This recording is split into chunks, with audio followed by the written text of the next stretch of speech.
What's up? It's jump rope today. I got a fundamentals video that I put together a little while back going, and then I wrote out the actual techniques that are in that video as well. If you are so inclined, please say hello. Otherwise, just hang out and enjoy. And of course, word of the stream, mellifluous.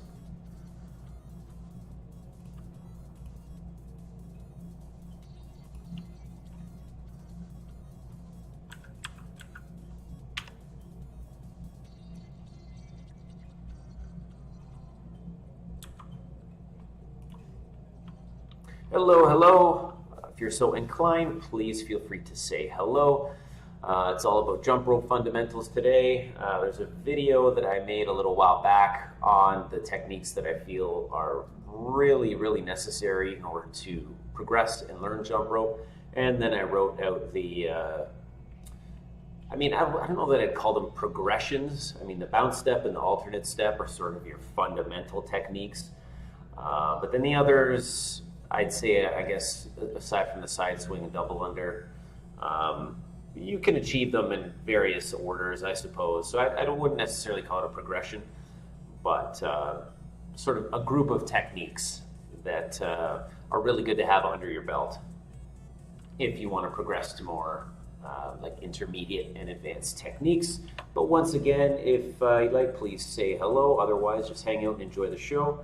If you do have any questions, please do let me know.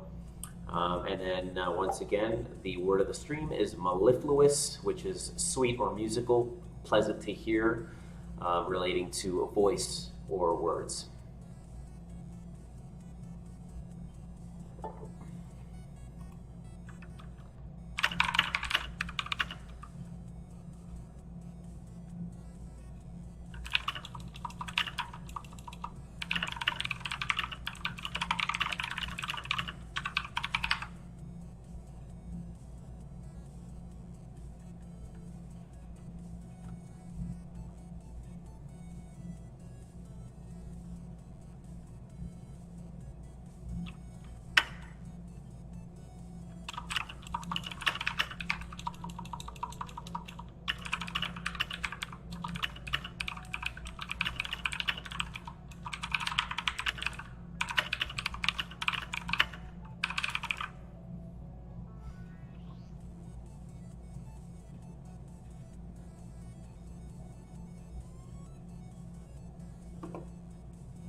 What's going on, Truncheon? How you doing, man?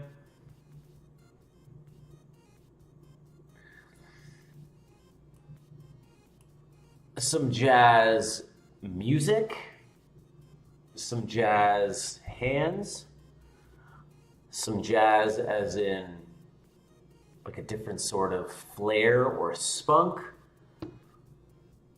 Please elaborate.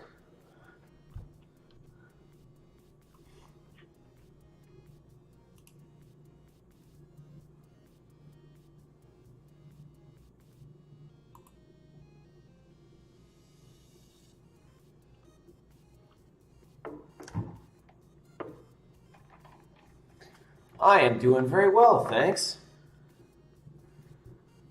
Just taking some time here to transfer all of my podcast episode transcripts, and then also just writing up on some more details on just jump rope fundamentals and stuff like that. Oh.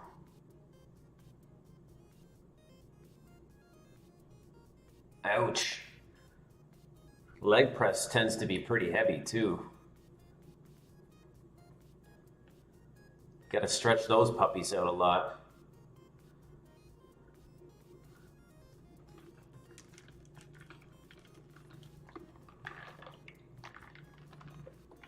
Yeah, that'll do it.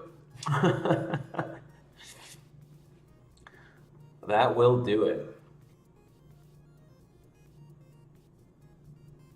I just actually started noticing, it wasn't too long ago, it was probably 3 weeks ago, I did my first ever leg press. Done plenty of squats, but yeah, first ever leg press. And I was kind of noticing, or was trying to notice, yeah, seriously. I was trying to notice how I was distributing the weight between my legs and if I was doing it evenly. And then I was actually finding that my left leg was holding a slight amount of the load more. And I was putting more weight on the front of my foot, like the balls of my foot on my left leg, whereas it was more on the heel on my right leg. So it was throwing me off like crazy. It felt awkward, but I'm getting better at it now. But it's interesting noticing those things.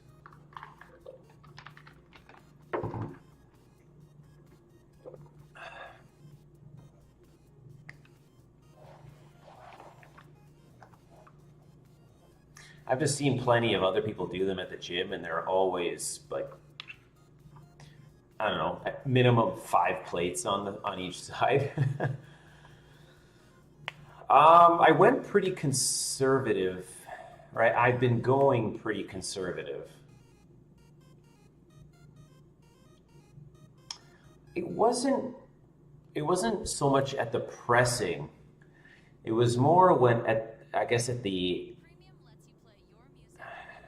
like when I was finished a rep and I was just kind of holding the weight.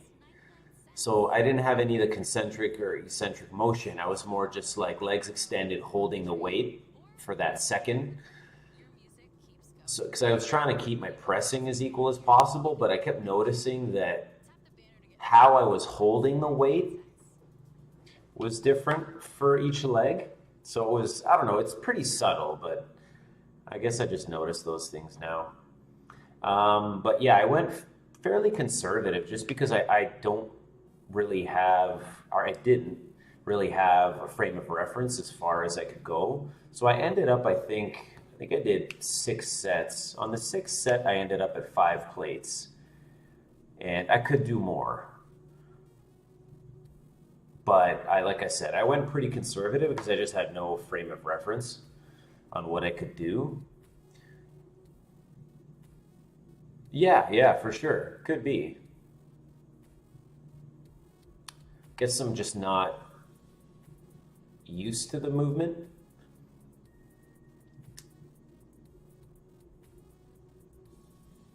Yeah, zero balance, core, that kind of stuff.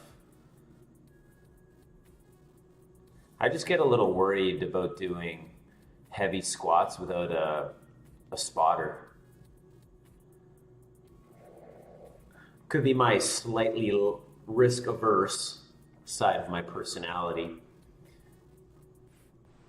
But if I am on my own, which I tend to be, I'm a little nervous going heavy with just regular barbell squats.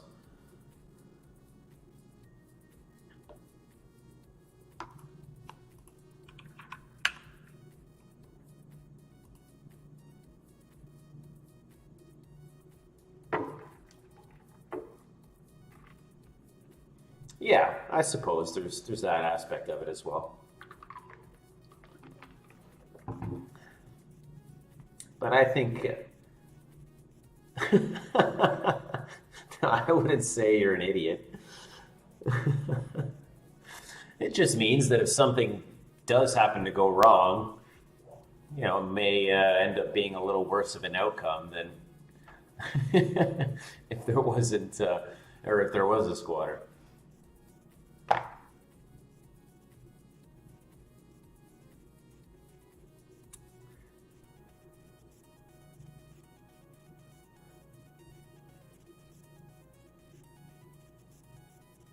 And see, that's like, as far as all the other ones go, like even bench press or any sort of other big compound exercise, I have no problem doing it on my own. But just squats, for some reason, I'm a little more worried about about actually doing them heavy without a spotter.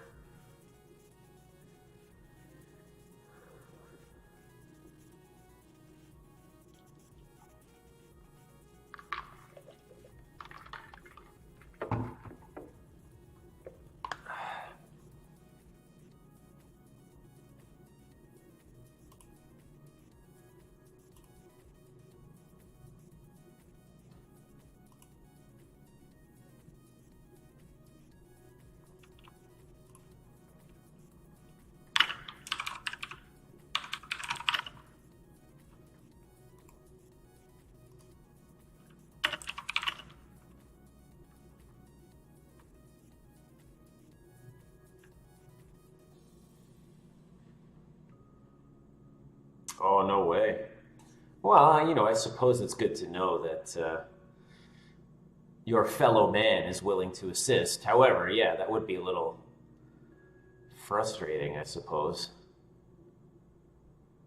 And especially because I imagine you weren't expecting it at all. It just kind of came out of nowhere.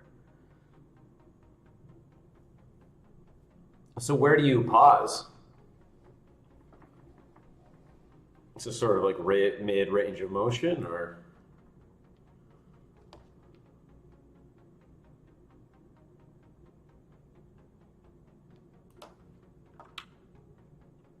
Oh, okay.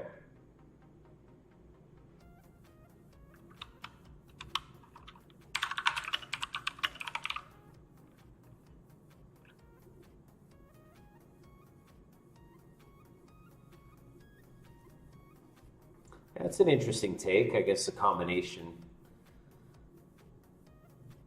Introduce a little bit of isometric action.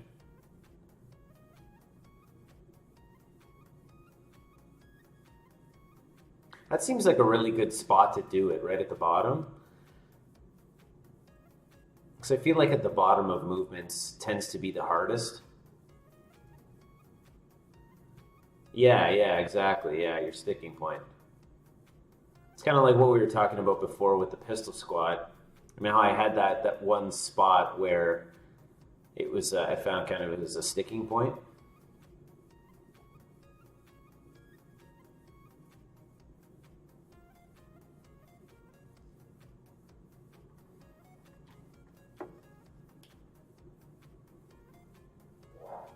But hey, you know what? At the same time, like I mentioned, it's nice to know that someone's willing to step in and help.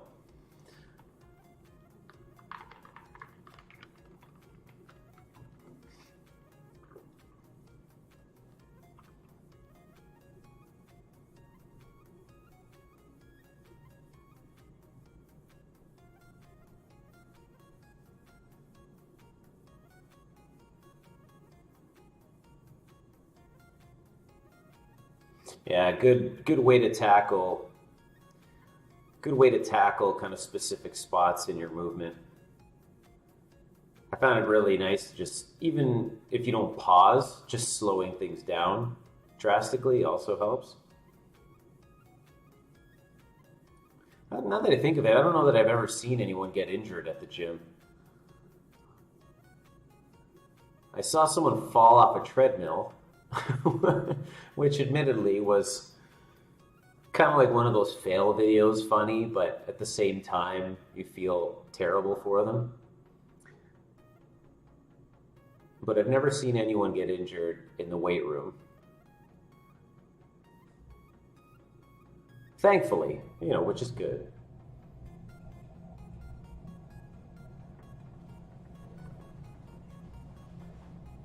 Yeah. Well, you see it online in those various videos and like those fail videos and whatever, just on your Facebook feed or whatever social media you're using.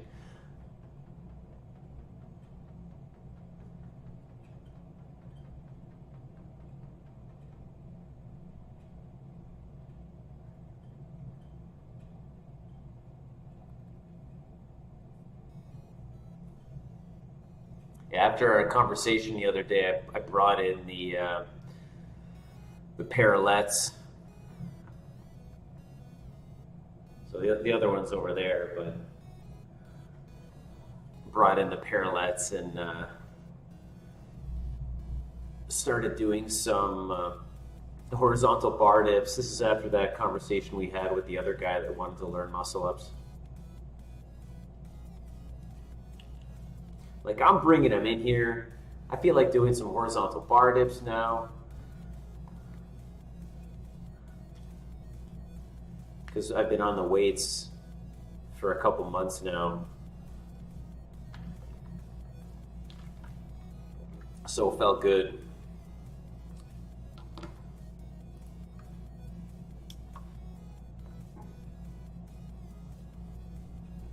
Yeah, it's best when they're high. The bars are high enough that you don't have to bend your legs, but it can be kind of awkward if you're too low.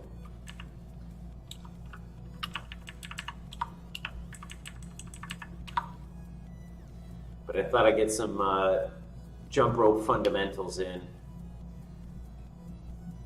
Probably the better portion of this week, maybe all week, we'll see.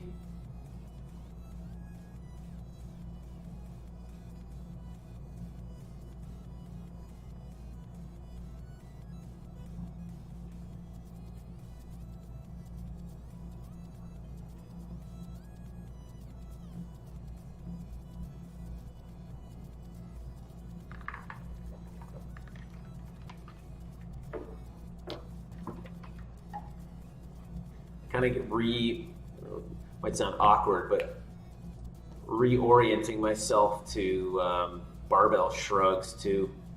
Can't remember the last time I did those.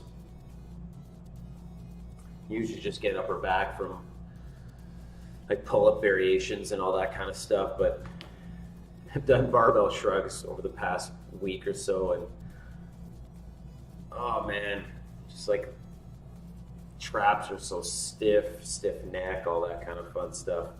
Not to mention sitting a lot. That certainly doesn't help, but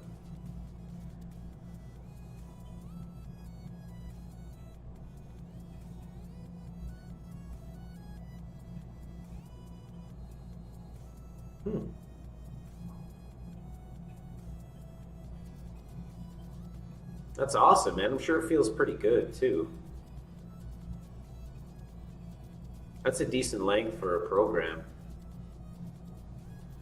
Do you feel it was worth it? How was it? Wow, no way, that's pretty cool. Even if it's just local, that's awesome. Good for you. Gotta start somewhere, man. Gotta start somewhere.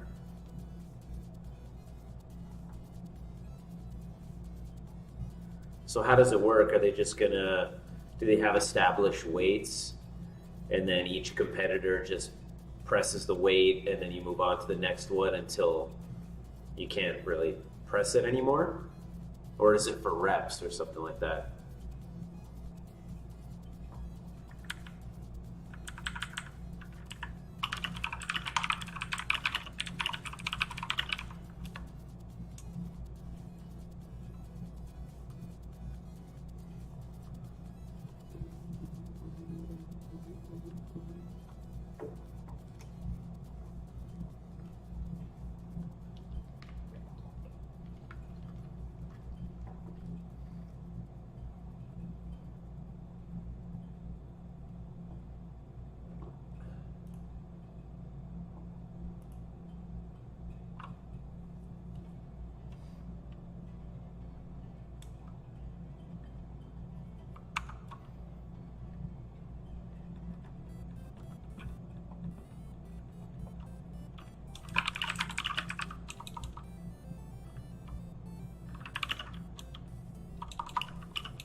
That's progress. That's awesome. Good for you. Congrats.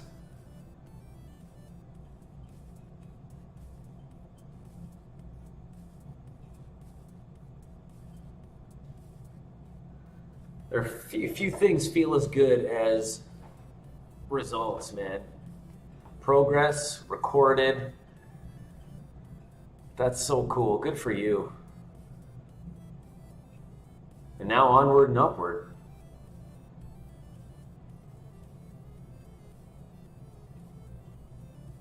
Oh, okay, I see. So it kind of like takes the difference between your weight and the weight that you bench. That's an interesting approach. Seems like it makes sense though.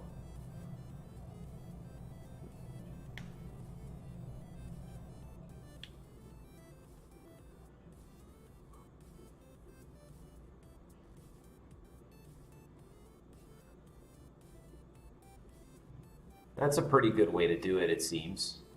Otherwise, you can just be like a, 280-pound guy who goes in and just benches. Yeah, it'll be fun, but you know what? You're pushing yourself.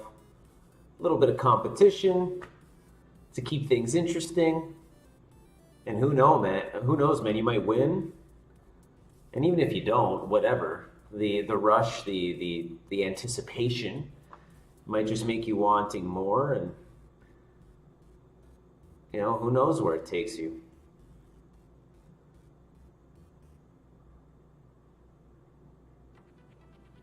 Seems like a benefit to add a little bit of competition, even if that competition is always only with yourself. Seems like a big benefit to do so.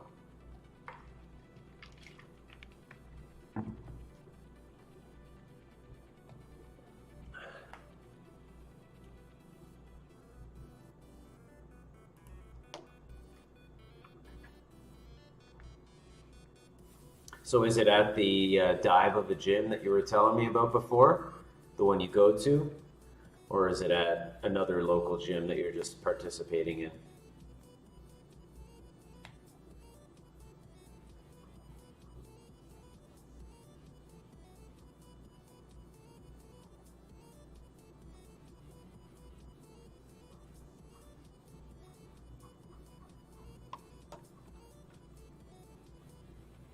Nice, nice. Do you have any friends doing it as well, or is it just you?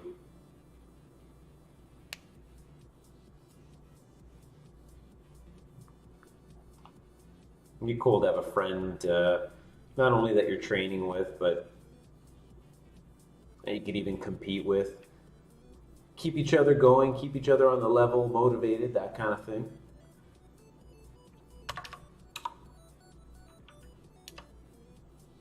Yeah, true. I guess so. Makes sense. Sounds like it's a pretty, intimate, small type vibe where you see the same people over and over again. So, which is kind of cool, to be honest. Nice camaraderie there.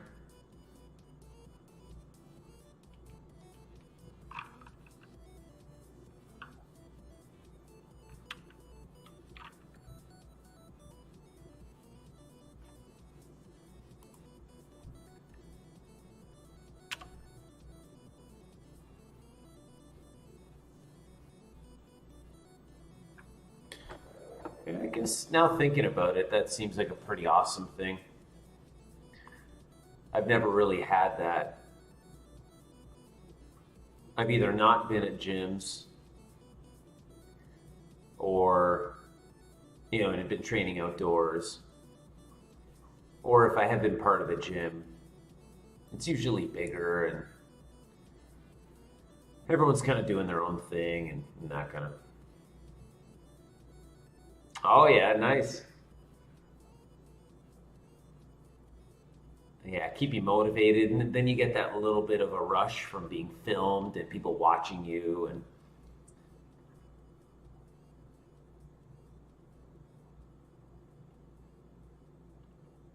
I did in the past try and reach out to some other people that were kind of part of like progressive calisthenics groups and stuff like that, but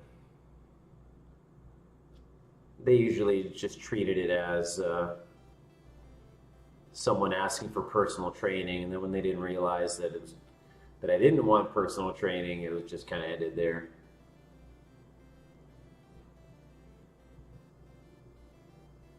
Yeah, that's awesome. Seems like it'd be pretty fun. It's something to wonder. I mean, and I'm sure I've lost out a fair bit on not having that, someone there to push you, or on those last two reps or that last rep where someone's yelling at you to go to push. I'm sure it makes you progress maybe even a little more or in a different way, or get something out of the workout. So I'm sure I've lost a fair bit because of that. But hey, I guess I'm just happy that I was able to push myself to go so consistently.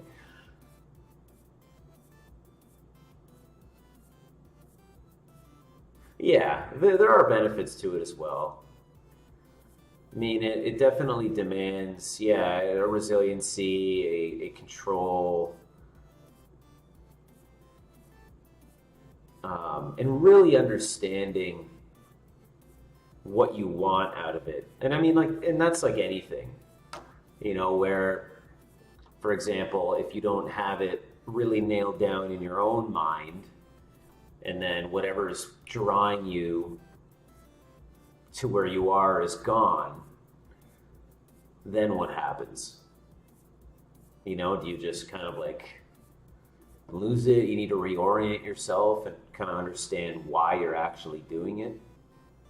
So yeah, I think you're right. That is a benefit of it. You just have to be more, you have to understand why you're doing it a lot more so you can stick with it.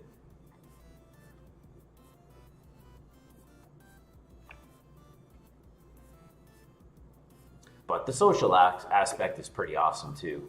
And I mean, that's part of why I've started doing this stream too, was just hopefully connect with people that are on a similar page.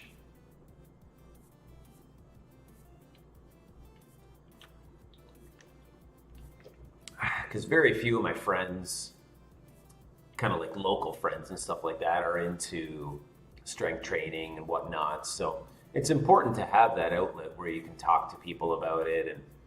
And that's, I mean, that's where Elevate Your Craft came from, was a desire to just share in the experience, share what I've learned.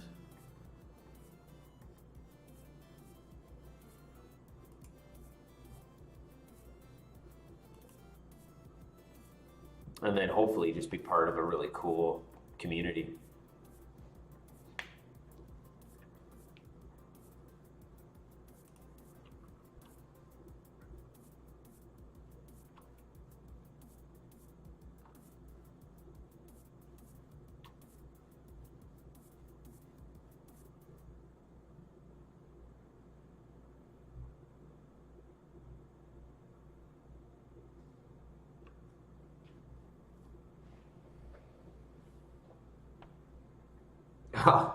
And as I see this rope video being played, speaking of sore calves, my God.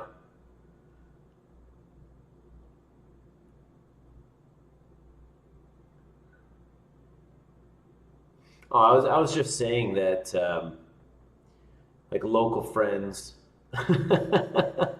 Oh, it's all good, man. It's all good. I was just saying that it's part of why I started this stream is, I've like local friends and the friends that are around, none of them are really into strength training in whatever form. So part of why I started streaming and that kind of, and really going even further, why I started Elevate Your Craft was to just share that and then hopefully interact and meet like-minded people and people that like strength training and are on the same page, all that kind of thing, and then become part of a cool community because of it.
Yeah, for sure. It really is.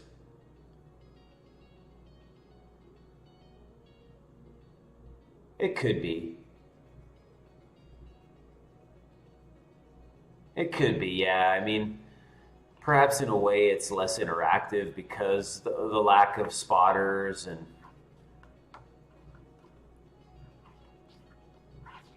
I think it also depends on where you live. Like if you live in a place that's hot all year round and there's outdoor gyms or you're on a beach or something like that, then you can run into people a lot more and there's more of the social aspect of it.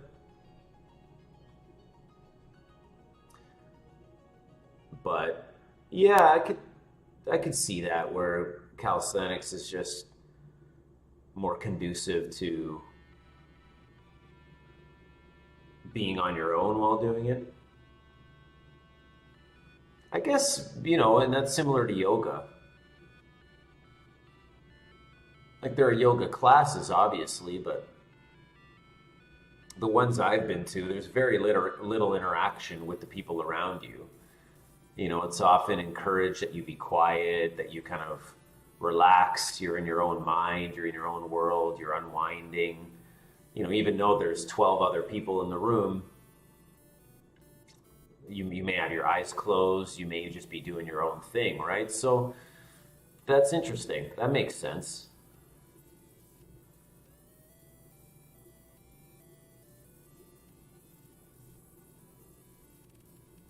Who knows, man? Maybe weightlifting, at least for guys, maybe, perhaps to a higher degree, there's some sort of other primal need there where you're around other guys and then you're just trying to like lift as much weight as you can and prove how strong you are. And, you know, back hundreds of years ago, whether they were like tossing stones to see who could throw the stone the farthest, you know, who's the strongest. Maybe there's that aspect to weightlifting as well. I don't know. I'm just totally speculating here. But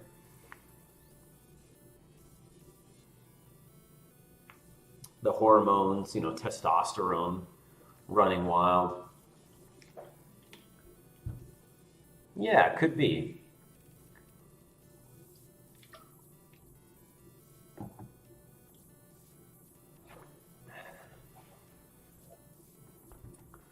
Could very well be.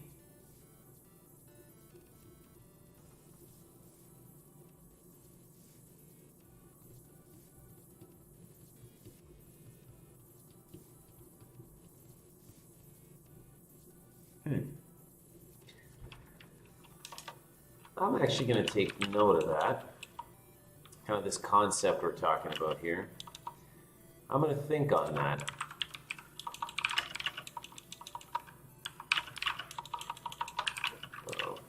Concept of what weightlifting means for men.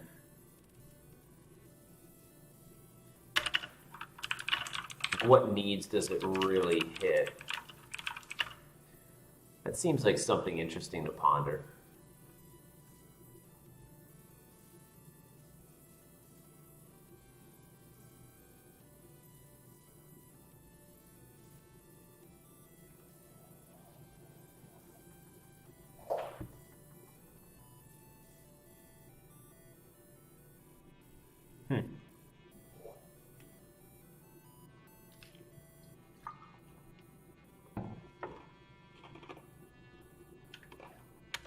And that's a really good question too.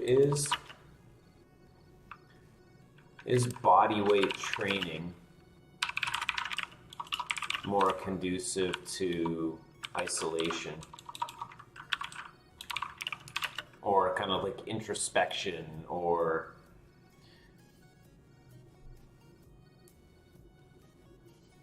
maybe like developing not only the physical part of ourselves, but the mental side of things? And not to say, certainly not to say that that can't be done with weight training. But is there maybe more of one thing in another versus the other? So that's interesting.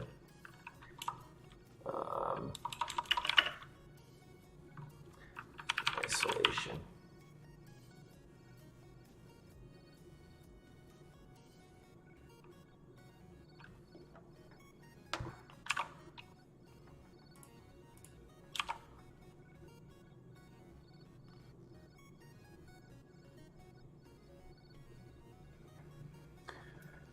So team, yeah, sharing it as in, yeah, because it's your own body.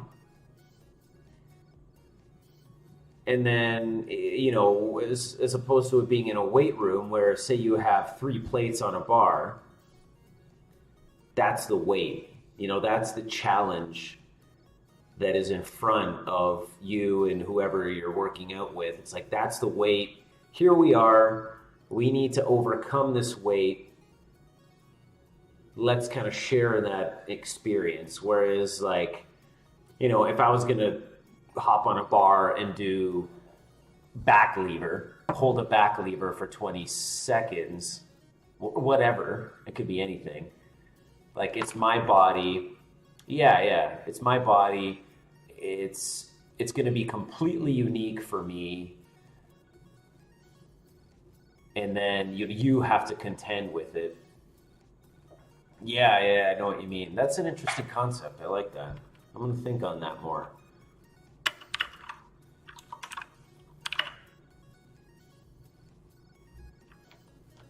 And then, yeah, like you're conquering that weight with, you know, you or your whatever team or whoever you're with. And then you can relate to that.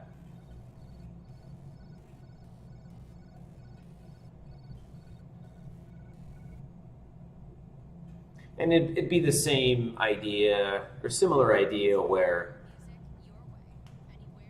because there are people that train in calisthenics together as well, but maybe it just requires a different environment or mindset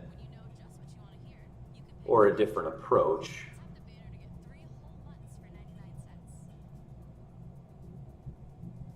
So that's interesting.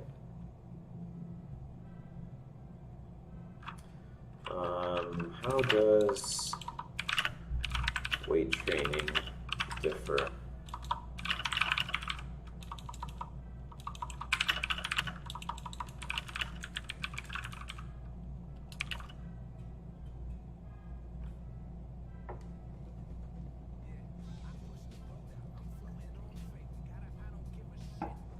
That is pretty sweet, man. That's pretty sweet. I'm going to do some writing on that as related to calisthenics and see what I can come up with. Look back on the vault that is my experience and then try and expatiate.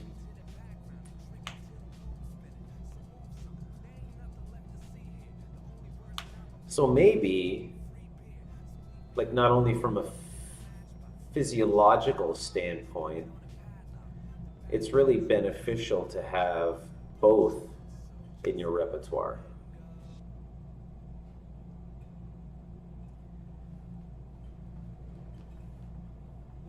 And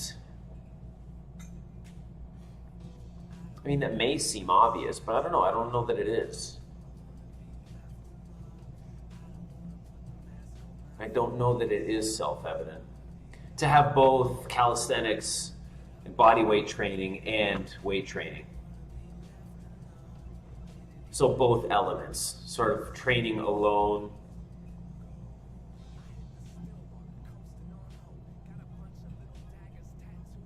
and maybe specifically calisthenics alone, because you can obviously do weight training alone, but maybe specifically calisthenics on your own, and then also weight training within a social circle.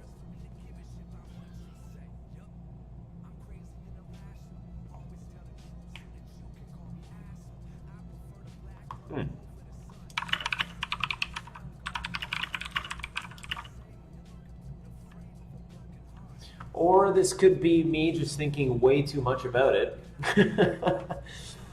But I don't know, that's just the way I am. I like to think on things a lot. And then just whatever I think, just put it on a page.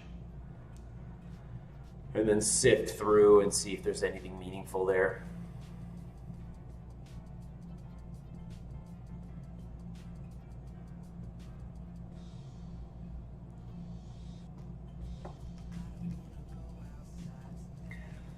Yeah, I think you're right.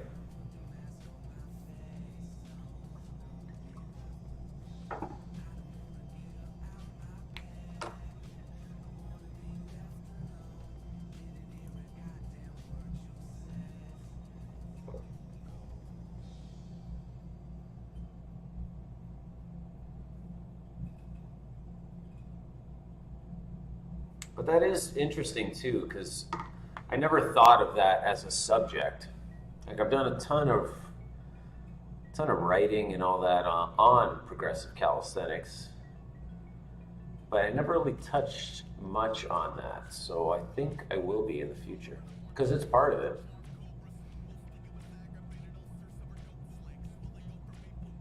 See, and this is also why as well. I mean, just talking to you about it, you kind of just articulate whatever's on your mind, or whatever insight you may have from your experience, and then bounce it off other people and reach new heights, new insights.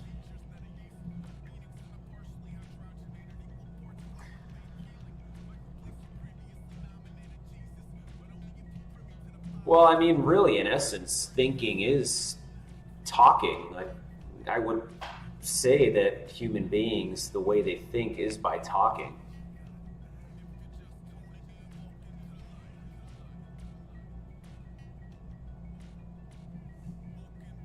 And I think I've read somewhere it's sort of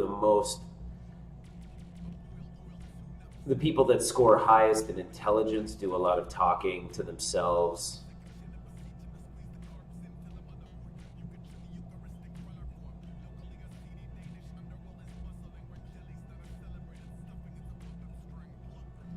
Oh, well, the art of conversation is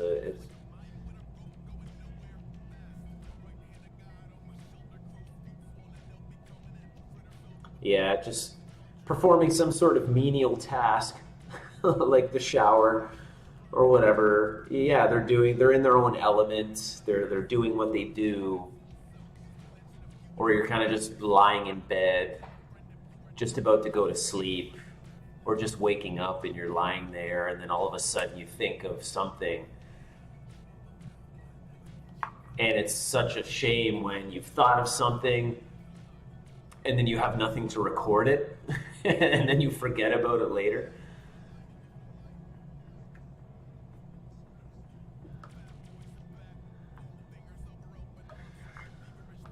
So anyone joining us, hello. Feel free to say hello, join in the conversation. We kind of started off talking about sore calves and weight training, and then now we got into a little bit of the philosophy behind weight training, kind of as a social thing, and then now a little more if you train by yourself and you're isolated, if that changes things. Oh man, you can't record all your thoughts. Some thoughts I would say aren't even worth recording.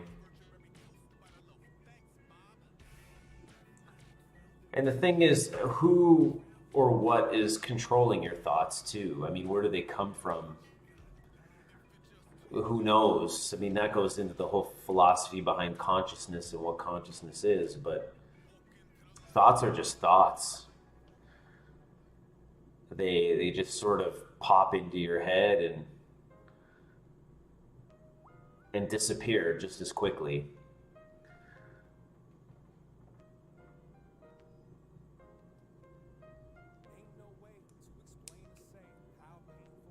I think that varies among people and their personalities too, right? Just some just live more in the moment and then have no fear, maybe to a little bit of an extreme, have no problem going skydiving and then getting whatever rush you get out of that, whereas others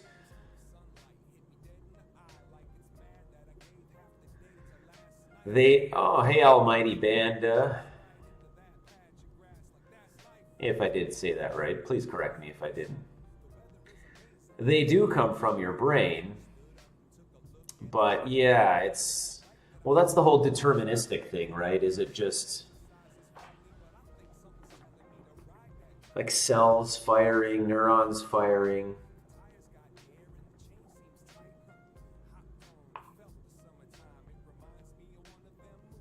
And then that's kind of, there's the whole argument behind, is there free will? I mean, someone like Sam Harris argues that there is no free will because it's just, you're limited in what you know, and then everything that you end up doing or thinking is formed from all your previous experiences.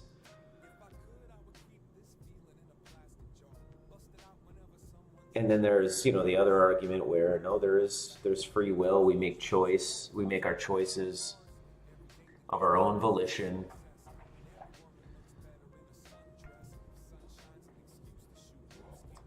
One's more, I guess, deterministic, and then the other is not.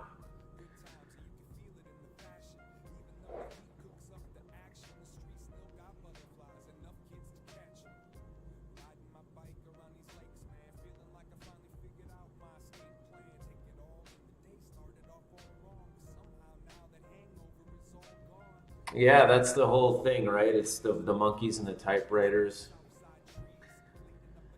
If they're typing long enough,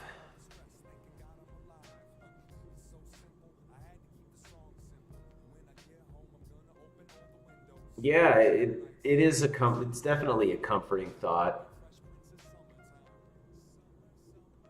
And I mean, our whole criminal justice systems, at least in civilized places, I suppose, rely on free will, right?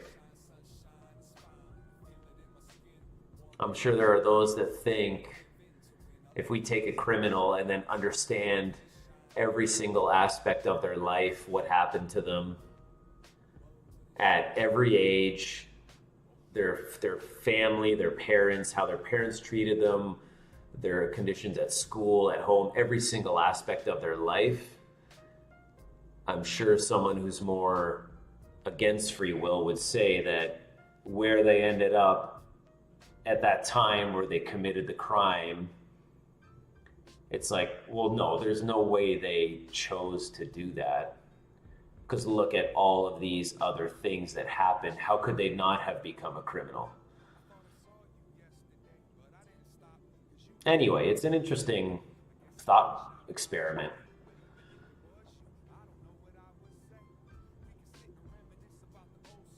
Whereas someone else could say, well, there was someone who was in those exact same conditions, but then they didn't become a criminal.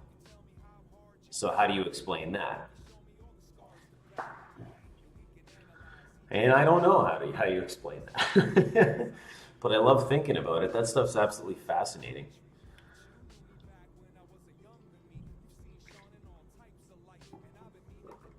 There are people that turn catastrophic failures into, yeah, well, exactly. You're right. I mean, for the person that had many similar situations that didn't become a criminal, maybe they were on the bus one day and then some nice person ended up just being nice to them and saying something that cheered them up or comforted them, and then that one thing altered the course of their life from that moment. So yeah, there's too many variables to know.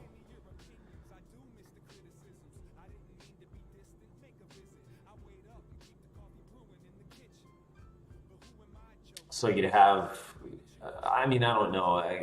Like I said, you'd have someone like Sam Harris who argues against free will, but then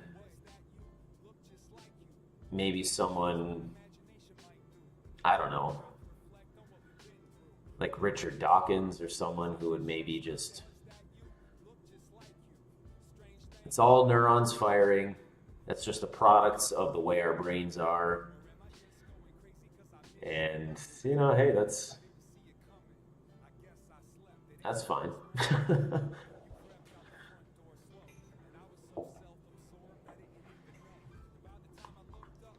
But going back to what you said, Truncheon, where it's kind of like one of those things where it's a little more comforting to know or to believe that you're in control. I can see that. Otherwise, it makes things a little more, maybe, or no, I should say, maybe a little less significant. And then you're just like, well, if I have no choice or no control of it anyway, then what does it matter?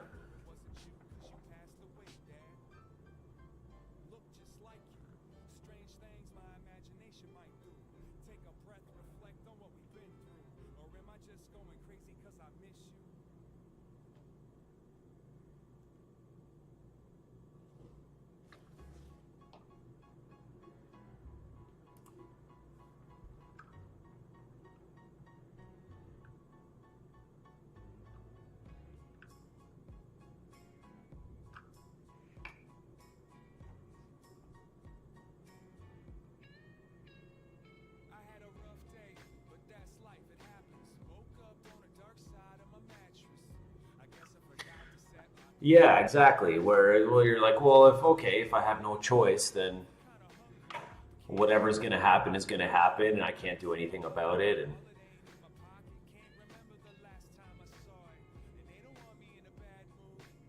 And then you're like, well, okay, well, I chose that, but if this is the way I'm going to go, what if I just do the opposite? But yeah, exactly, yeah, it's very hard to interpret what it really means.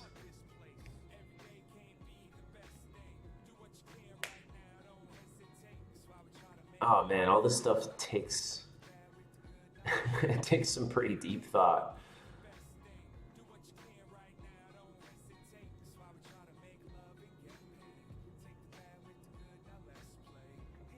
But his essay, and the reason I know of Sam Harris's take on this is because he has an essay called Free Will. That was a pretty good read.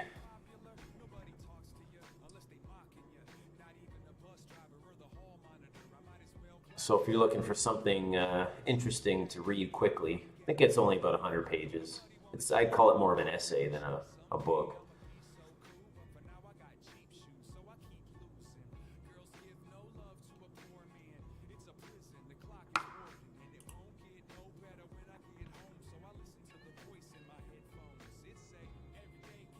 And that's why it's really cool.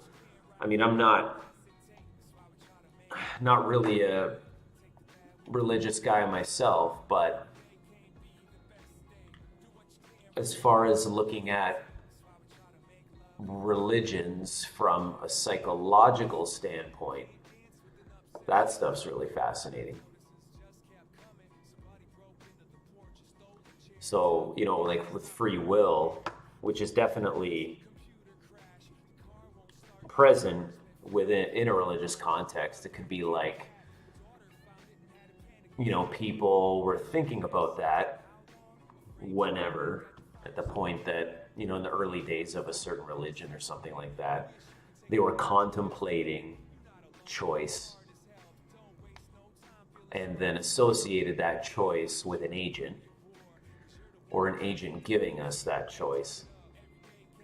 And then it becomes the foundation of a certain belief system.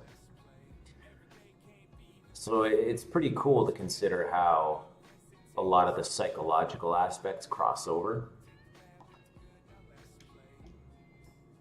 And in how like our early attempts at philosophy and thinking and kind of trying to understand what is the ideal way to live, how all that stuff kind of ties in, and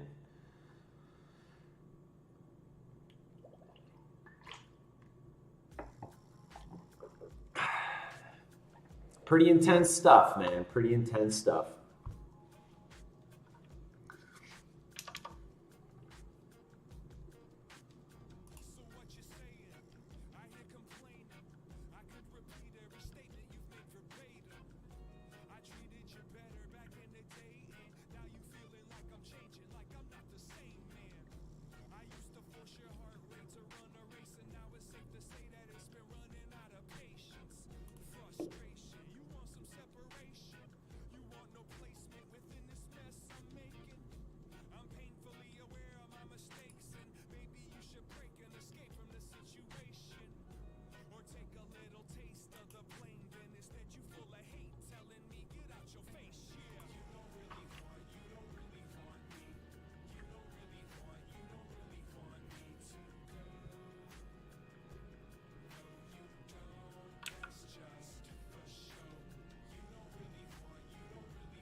Oh no, you didn't, man. So fitness tests that you performed, or were you testing others?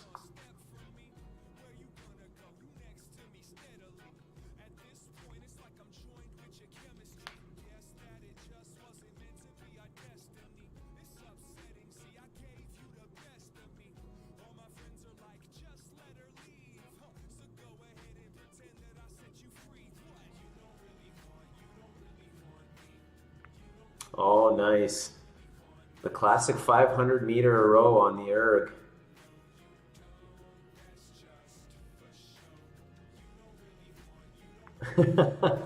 All arms, huh? Or yeah, just half of it. The true rower would just shake their head.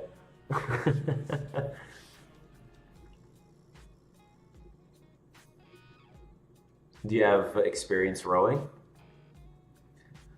Like, do you know proper form and all that stuff, or was it just like just pure laziness where you're like, yeah, man, I don't want to do this. I know how to do it properly, but forget it. I just want to get this over with.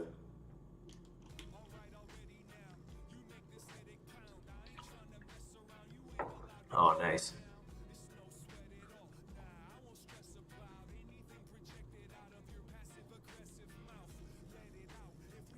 Oh, okay. So how'd you do? You feel you did okay?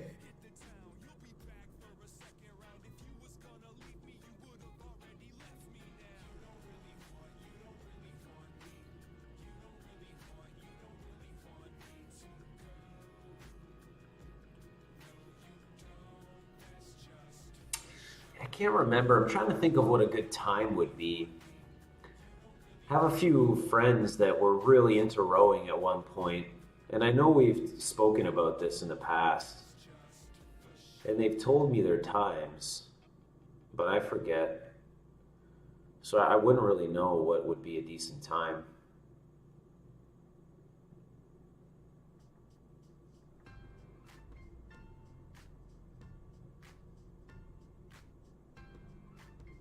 Hmm.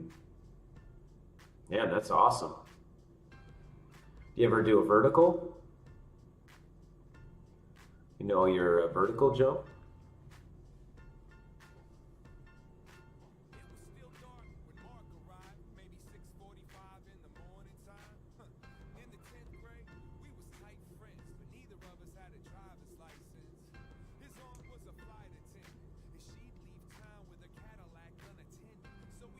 Well, it sounds like you'd be pretty good. So what was the fitness testing for? Just like a general fitness level, or are you trying to qualify for something?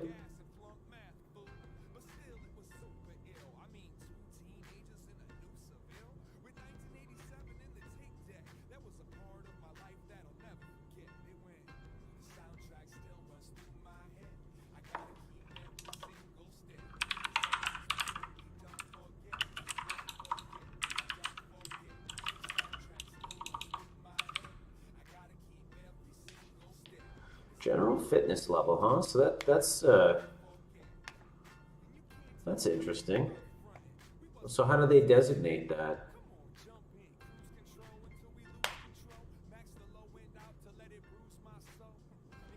wonder what the categories are.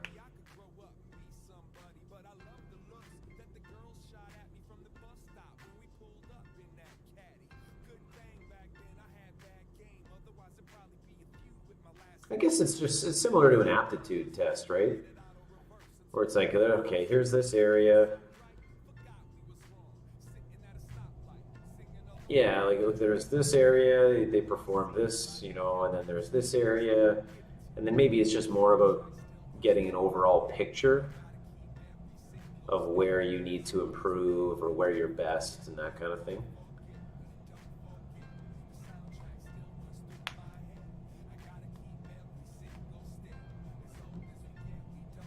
I mean, as opposed to just kind of nitpicking the methodology.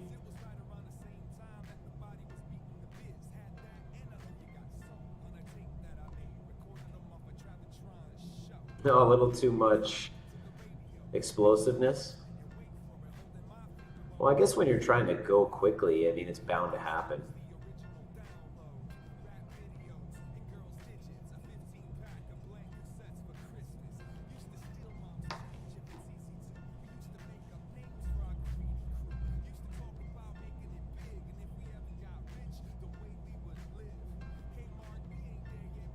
Yeah, for sure.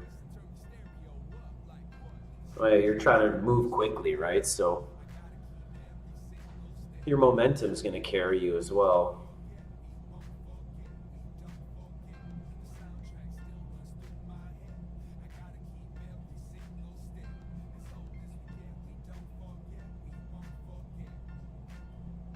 Well, not a bad thing to be good at.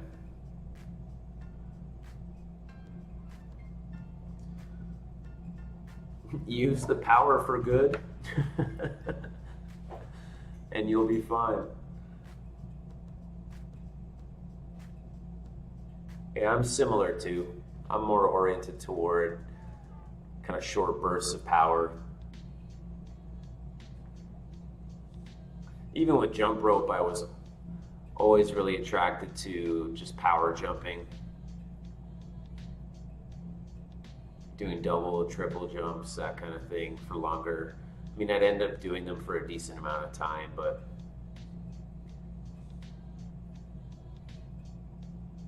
or putting myself at a disadvantage with the type of rope I was using just to make the power jumps more difficult. But yeah, I'm pretty similar in that way.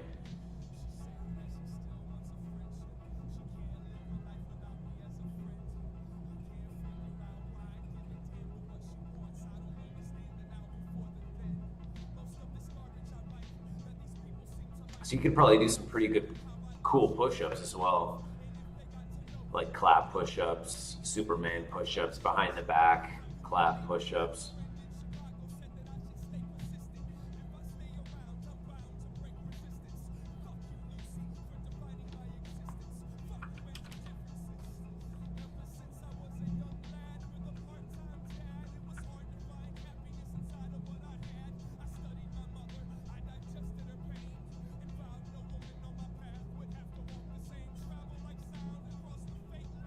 I remember seeing one video of all these crazy push-up variations, like 360 and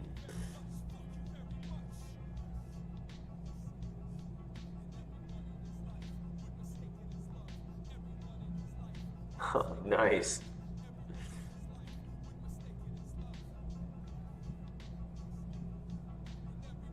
That explosive power, man. Gotta love it.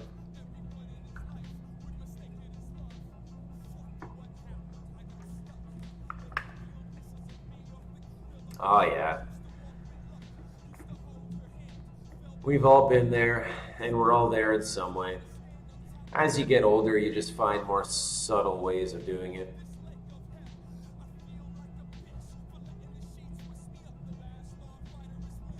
Yeah, for sure. Whether it's, well, I would imagine it like always follows in a dominance hierarchy, but there's the power battle between men and then the impressing the women.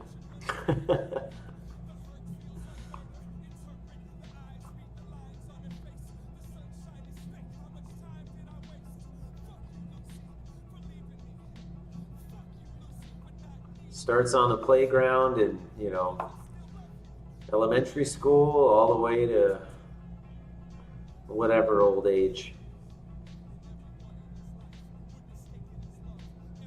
Yeah, there you go, exactly. You're right. You're right. That's an interesting question as well. If it would be the same, if the same things would be impressive to a man trying to impress a man versus a man trying to impress a woman. So I'm sure there are, there's some differences there.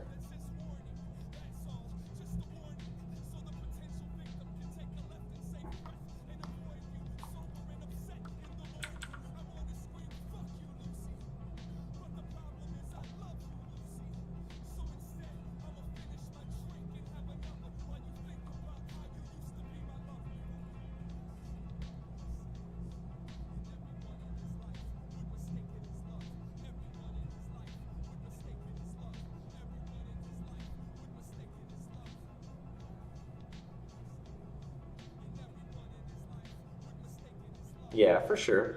There are definitely individual tastes. I imagine there's got to be some overarching things, though. that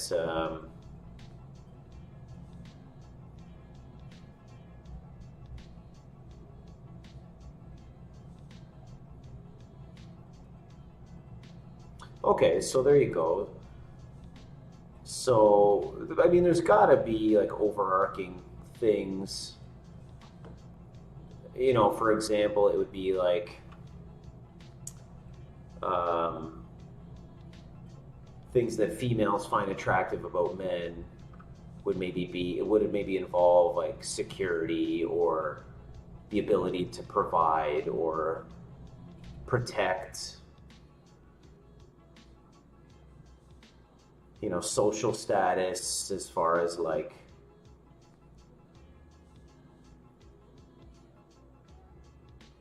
as an indication in the level of what level you're at within a dominance hierarchy, that kind of thing.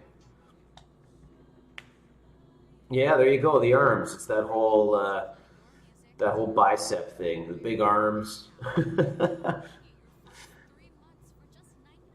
and there you go. So it's the size. Yeah, and that's what I was gonna say. Like, okay, what does being big or a guy being big mean in a general sense? As far as, okay, yeah, like they can protect me, they'll be able to keep our offspring safe potentially, you know, things like that on a more general level.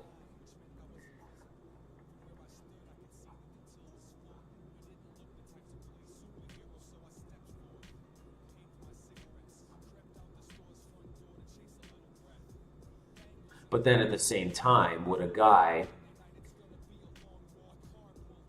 look for big arms in another guy? Or would it be, you know, something else? And obviously there are individual attributes and individual tastes, but yeah, I don't know. I wonder if there's kind of that like that differing power between men and then, or you know, for women and women, is there some sort of like, you know, they're a good match for me or against me, like I can they're a good, what's, how would I put this, on a competitive level that they'd be able to match up to me, so they're sort of worthy.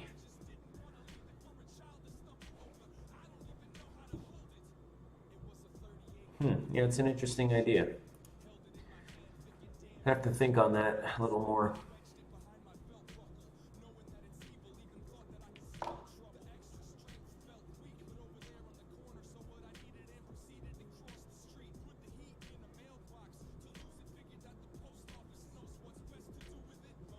Okay, so that's interesting.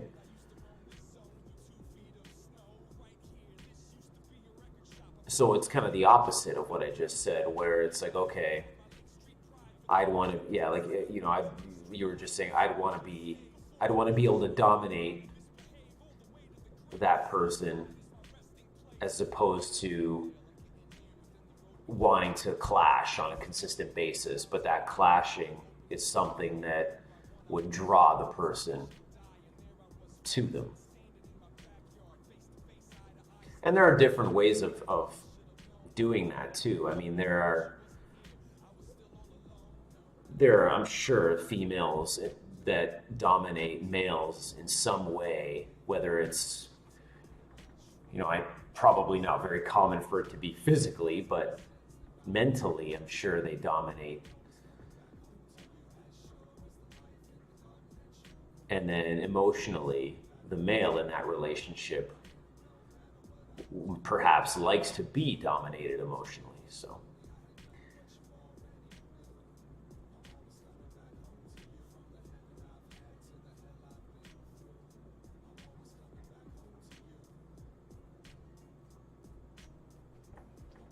yeah, and I mean, even women, that Dear competing. Diary, today my heart leapt when Agent Scully suggested spontaneous human combustion. Motley Bear, thanks for following.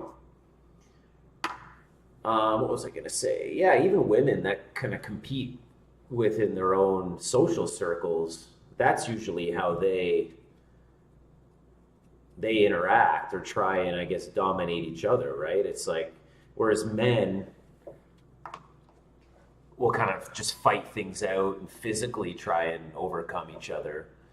Women, it seems that the way that they fight or manipulate each other or try and dominate each other is through emotional means.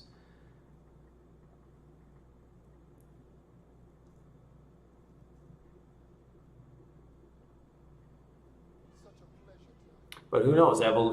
From an evolutionary standpoint, maybe that's the way.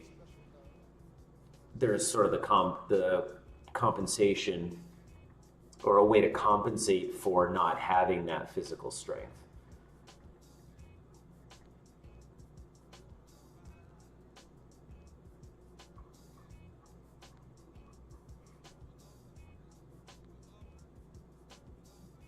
And that's a whole interesting concept within like how I I don't know if it would be.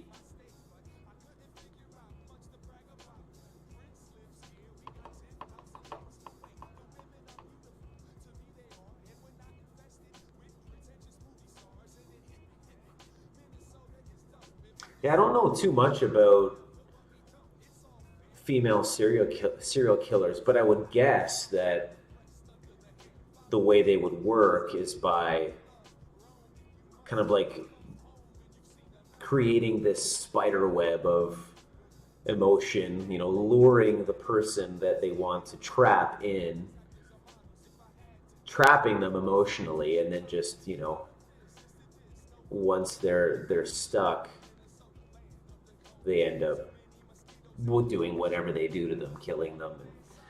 Whereas, for males, it's just kind of seems to be, well, no, it's complete dominance power-wise, and then they commit the crime, whereas women, I would think, have to approach it in a much more devious way, where they attract the person emotionally, bring them in.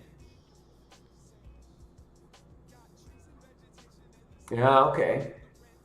I presume you make a reference to the Black Widow because they kill their mate after they copulate.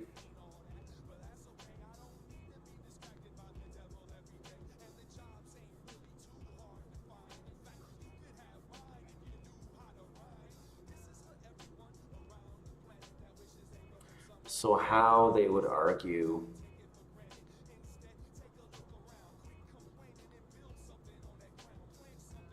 How women argue with men or how women argue with other women? Or both, I guess.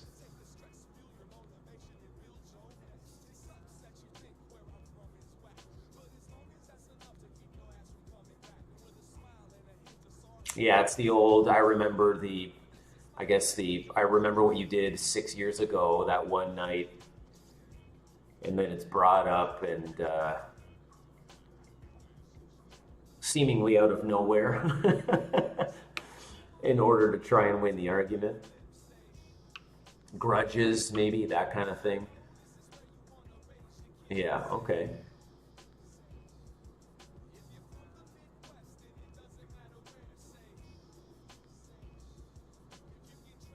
But yeah, Motley, the long-term play, where it's, yeah, I guess grinding down is an interesting way to put it.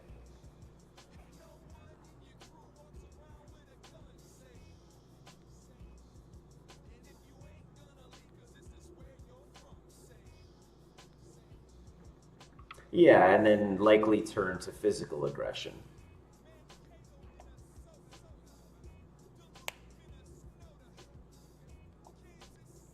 Because, I mean, if you look at how you see guys fight,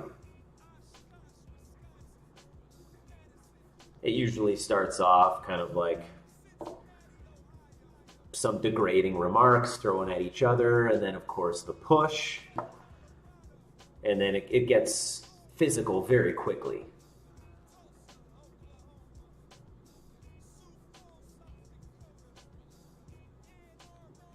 But then afterwards, I mean, obviously depending on the scenario, the two guys that just fought could become best friends after that. Whereas I don't know that that could be with women. Maybe it could. I don't know. I can't really speak to that. I'm not a woman. But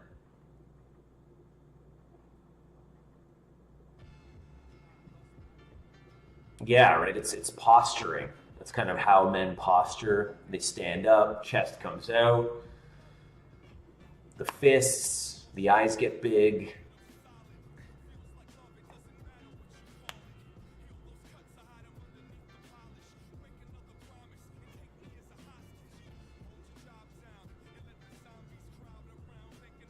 Yeah, if kind of the two women were to fight,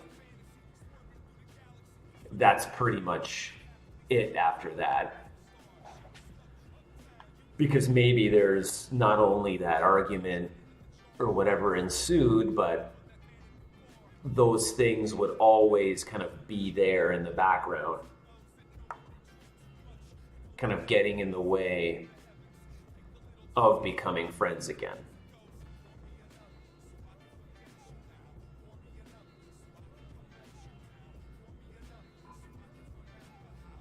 But you know, I imagine there's always exceptions and that kind of thing.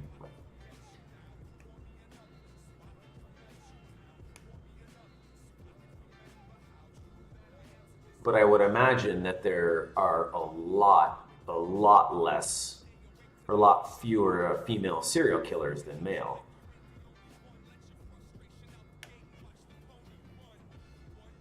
I don't actually know the statistics or anything like that, but I would suspect that's the case.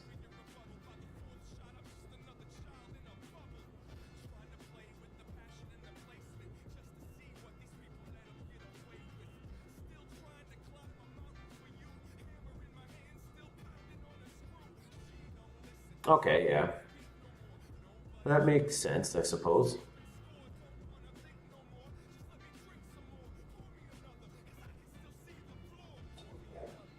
I wonder if those female serial killers would have similar qualities to males. And maybe I'm not putting it clearly, but as far as personality or maybe even hormonal aspects that are more similar to males than, you know, the average woman would have or a non-female serial killer would have.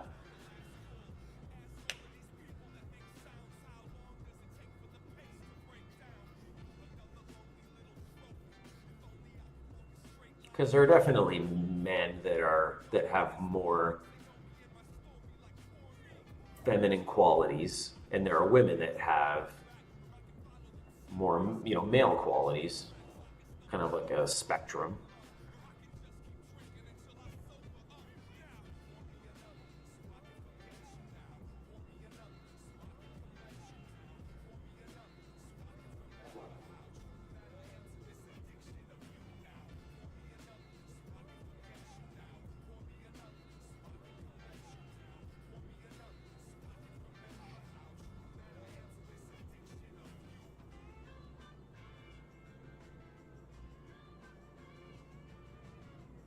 Yeah, that's some deep stuff.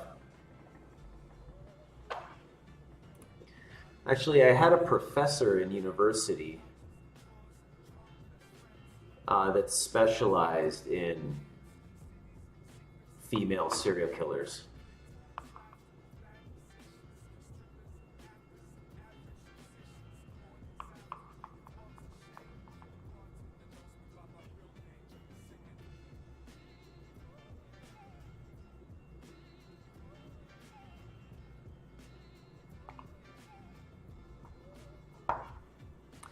Distant gender differences in the methodology or the victimology.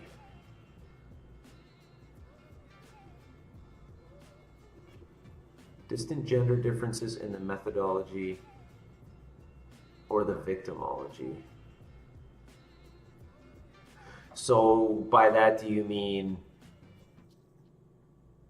they're very different in how they become a victim?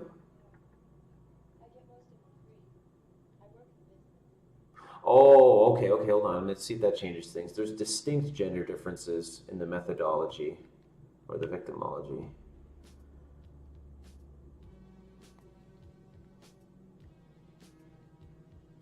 Yeah, I think I understand what you mean.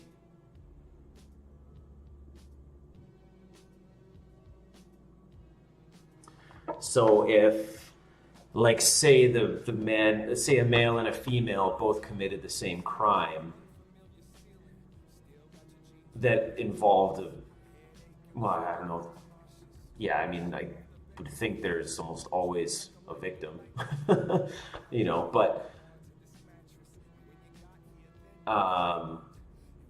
if a male and female committed the same crime, how the crime might be the same, but how they ended up there, like ended up committing it, might be very different.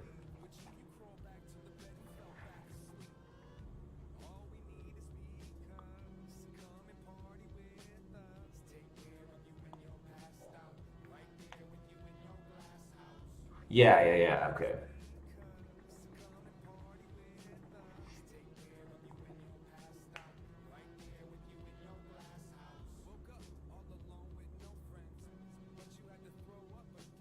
Hmm.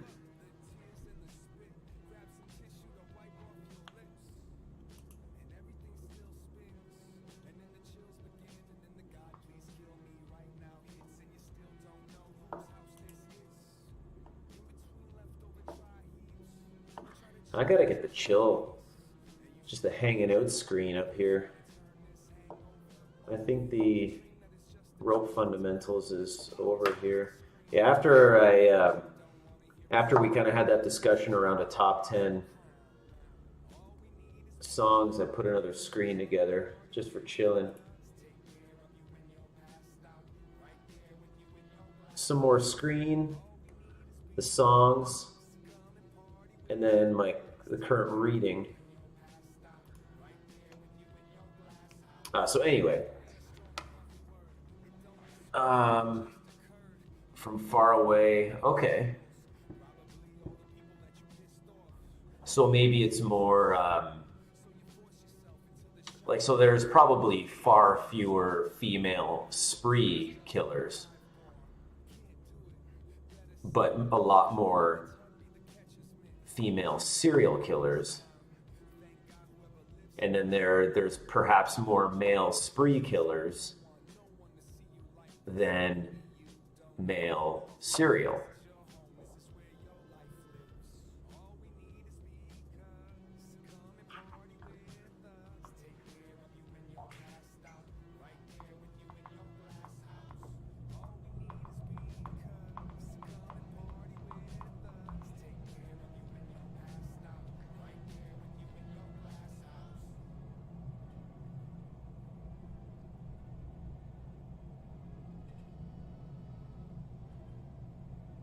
Yeah. No, I imagine that.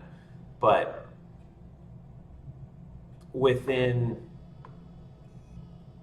as far as the different kinds, with women, because of what you said before, how they kill from far away, that kind of thing.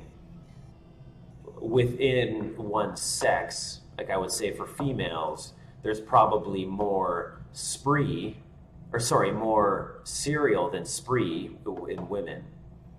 And then males, there's probably more. Hold on, did I screw that up? Within females, there's probably more serial than spree, but then within males, there's more spree than serial.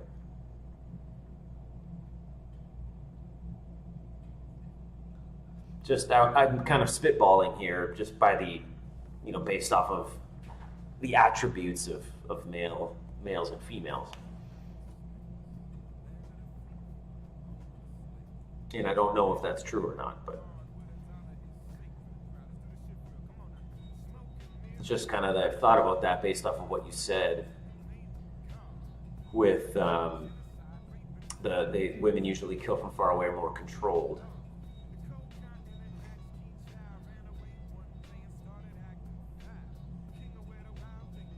Yeah. Mm-hmm.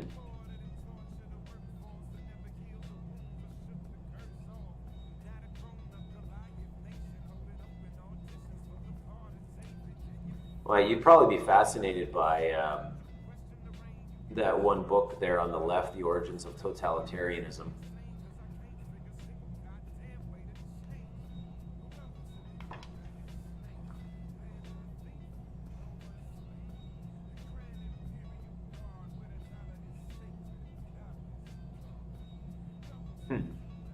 What a fascinating subject.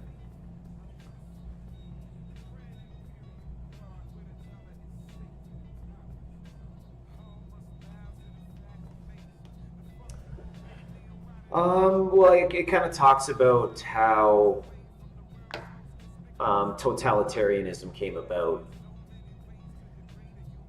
So from kind of the 18th century, late 18th century, I believe, and then through to World War II, it kind of tracks how it became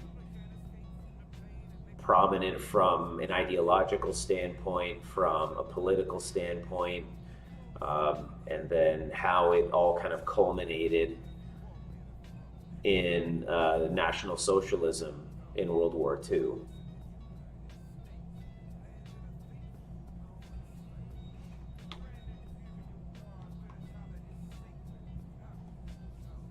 So, like, I actually have the book right here.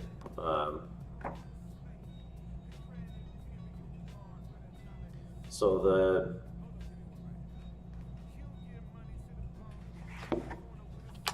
I mean, it's a pretty dense read, so it'll take a little while, but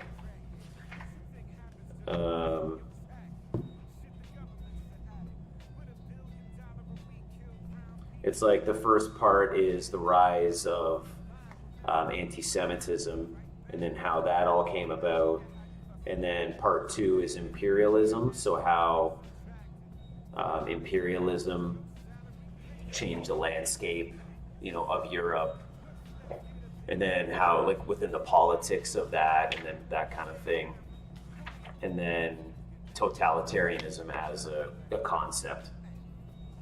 So from like I said, late 18th century all the way through to World War II. But it has a lot of the psychological aspects behind that and why things occurred and how, over a long period, what were the main motivations behind the rise of like National Socialism in Germany.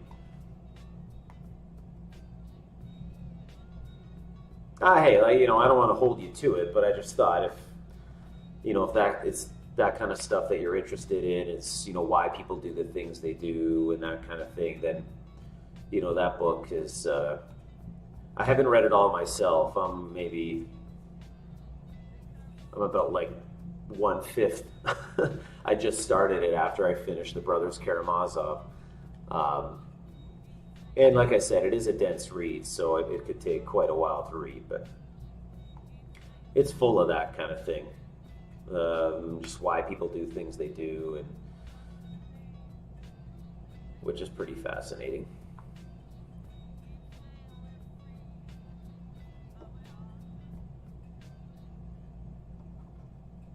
And then there's the current top 10 songs, which is essentially the songs that I'm listening to the most right now. I have read Man's Search for Meaning, yeah. That was an amazing book. I haven't read it recently. I read it it's probably almost a decade now since I read it. But what a great book.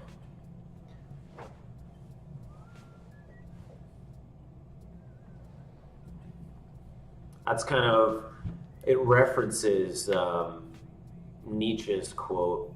I'm pretty sure it was Nietzsche, sort of like with any why, man could bear any how.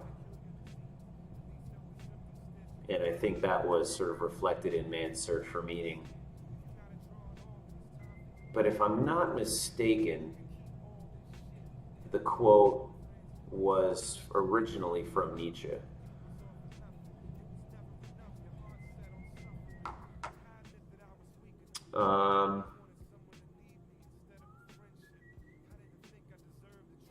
Are you able to see them on the screen now? So I did change the scene on the right there.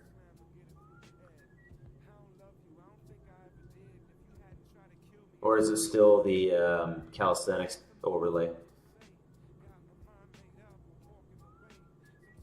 Yeah, he who has a why can live to bear, can bear almost anyhow. Yeah.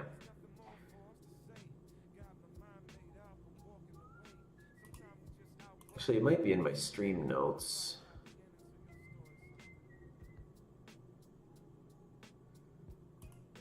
Yeah, I'm just trying to remember what Nietzsche book it was in, but I can't remember offhand. And I could just Google it right now, I guess. But yeah, okay, you can see them. All right, I just wanted to make sure that it did change.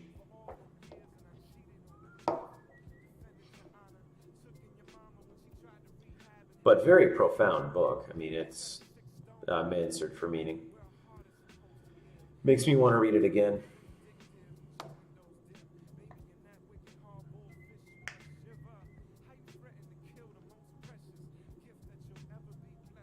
Yeah, that's one of them. I actually have, aside from the vocabulary list that I keep, I do have some stuff that I record as far as quotes. Let me just see, on my phone as well. Let me just see here. It's been a little while since I've contributed to it, actually. Well, at least on this medium. Like, I just got a new PC, so a lot of the stuff is on my old one, and I haven't transferred it all over yet. Where are you? But that's one of them. And any quotes I have on stream too, like the "When a Man Lies" one that's on there. It's actually was referenced in a Metallica song off "And Justice for All." "To Live Is to Die." And they just happened to reissue the anniversary of that album. So I thought it was kind of cool to make it the quote of the stream today. Where the heck is it?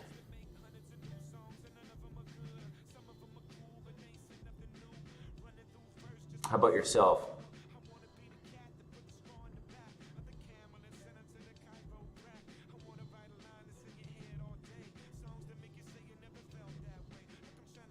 Like I also record any cool phrases that I read in books that I think are just written well.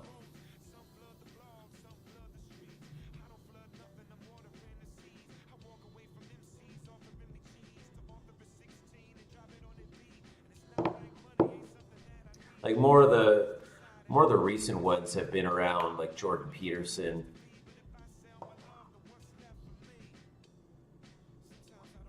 Oh yes, the Joker.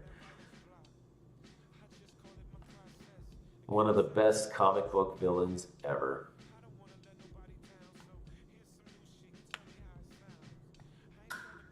The Dark Detective, I never had that one.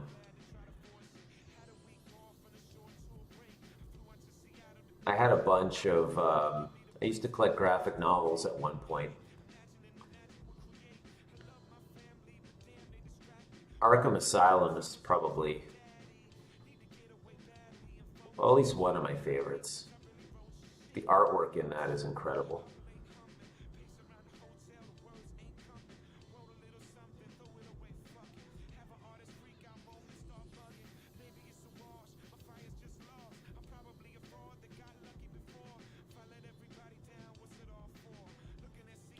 Oh yeah, anything with truth,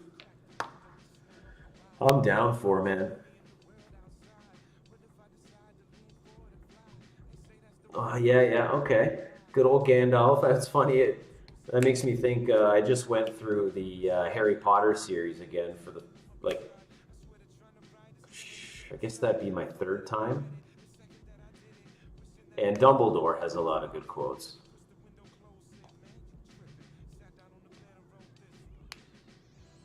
Oh my God, there's so many. I just can't find. This one's actually really good. Saul Bellow is the person that said it, but death is the dark backing that a mirror needs if we're able to see anything. And that one was, I believe, someone else was using the quote, but I think it was from Christopher Hitchens' book, God is Not Great.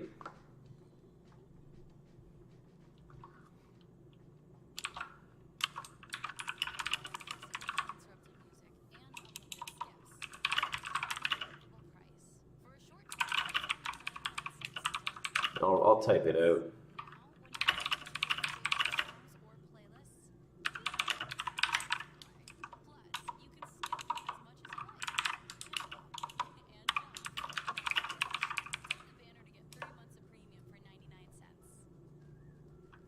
I thought that one was really cool. Because if I remember correctly, the context in the book, he was talking about the idea of immortality and how if we truly had immortality, then we would never escape the shadow of our relatives. You know, so the son would never escape the shadow of his father and then would never become the man that he needs to become because of it.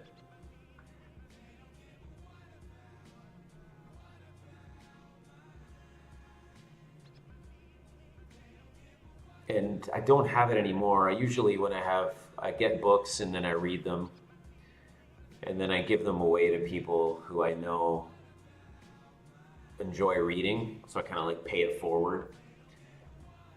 I used to collect books and I had so many that I'm like, you know what?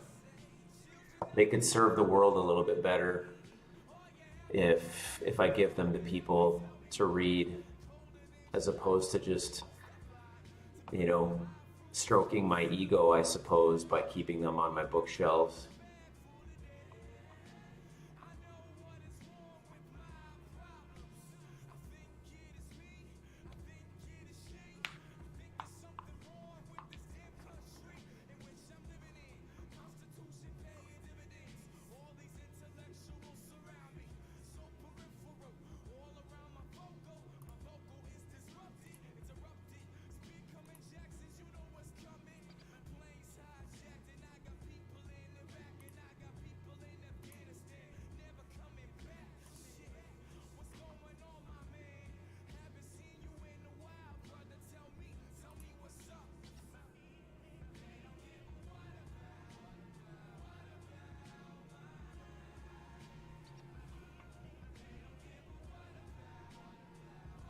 Yeah. Yeah, that's an interesting one. I could see that for sure. I mean, a lot of things just dwell. You know, if you don't take them on directly,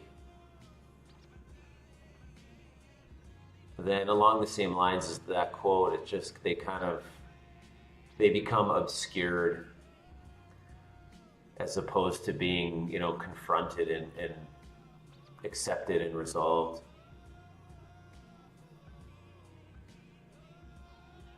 Oh, yeah, what's the quote? I suppose I can look it up as opposed to making you making you write them out.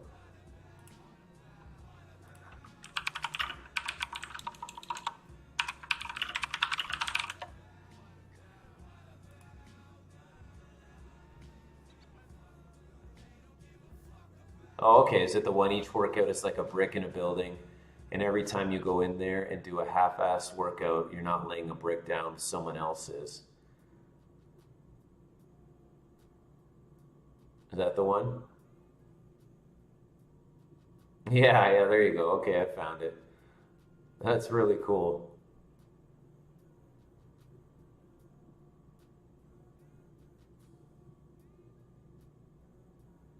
I think it's kind of along the same lines as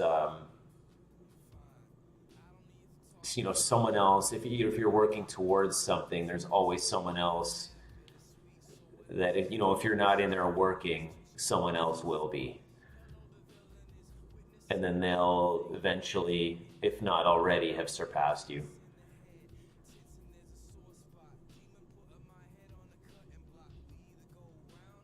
And that's another thing that you see a lot within the strength training community is just motivation like that, which is also really cool. If I remember correctly, Henry Rollins'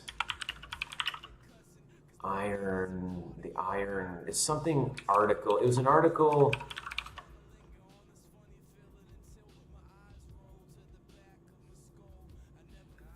Yeah, I don't know if you've ever read that article by Henry Rollins.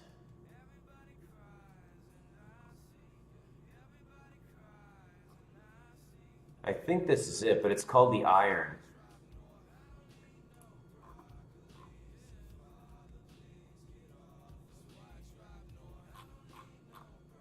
Um, Let me just see if I can find it, but it was really cool.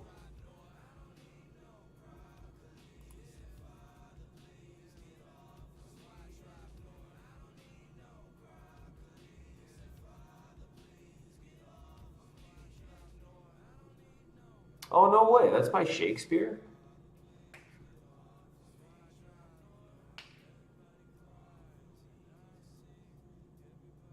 Okay, cool. Yeah, I've seen variations on that.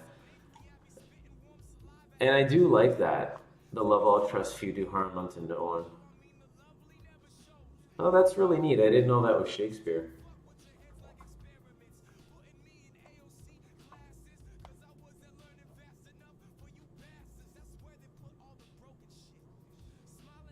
Quotes are the best, man. The inspiration's where it's at.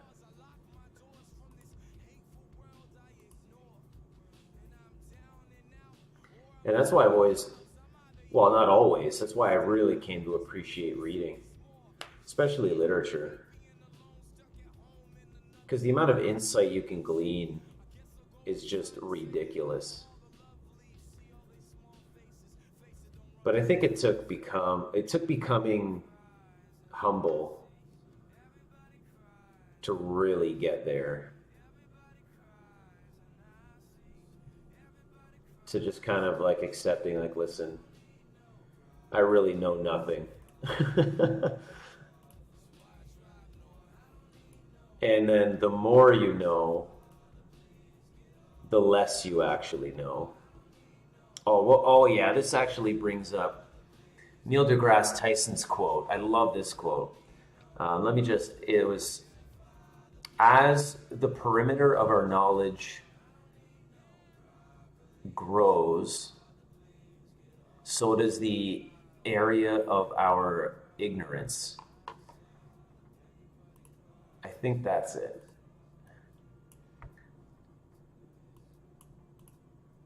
Let me just verify that. I love that quote. Perimeter.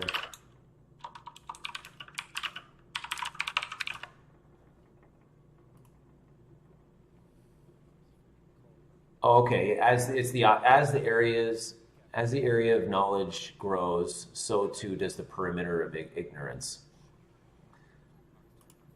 It's so true.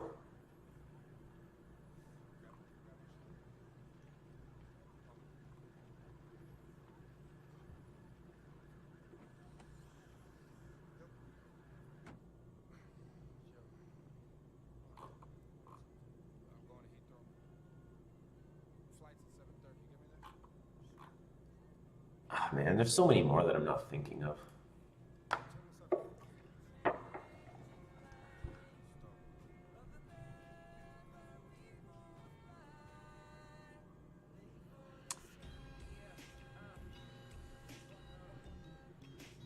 Yeah, I don't know where they went.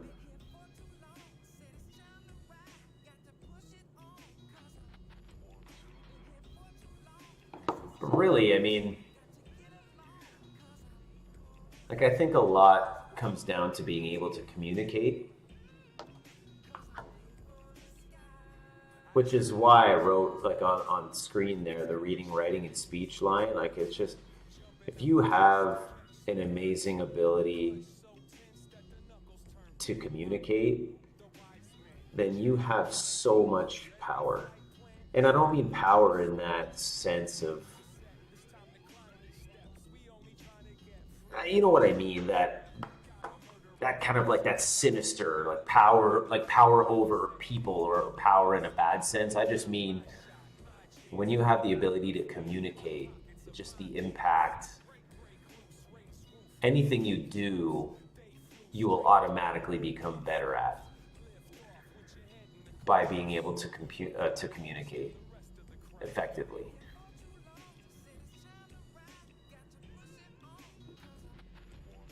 Yeah, exactly. That's a good way of putting it. To create change and impact people positively, and reduce the suffering in the world, to make life better for you as an individual, for your loved ones, for your community. Your ability to do that is exponentially better if you're able to communicate effectively.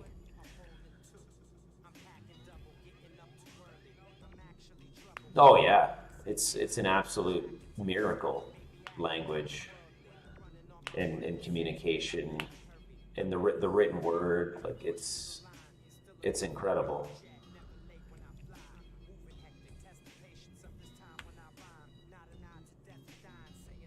Like, when you really think about it, it's just crazy how important it is.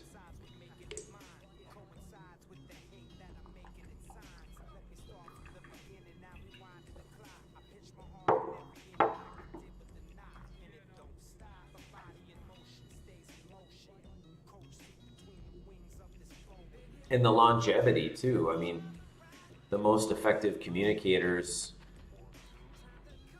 their works, and I'm sure not all of their works, are still around. The most impactful books, poems, plays, whatever, of yore, they're still around, and things that are created more recently will live on, and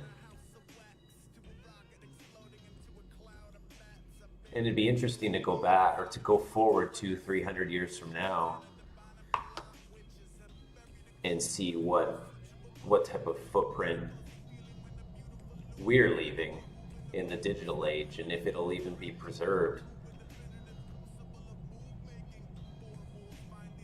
You know, if the atmosphere or a solar flare or who knows were to just send an EMP shockwave through the entire Earth,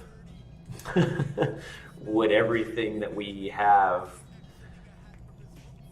that we've created in the past, say, 50 years, well, no, it's 2019, 18, 60 years, say, 60 to 70 years, be gone?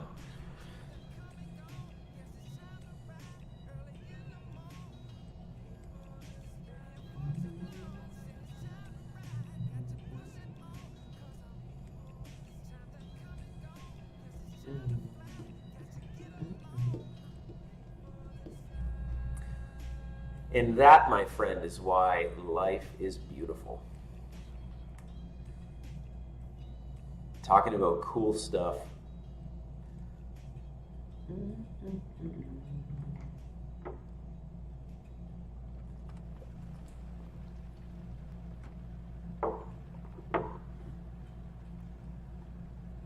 And now that I think about it, or that I've thought about it in the past year, that's why I'm such a big X-Files fan.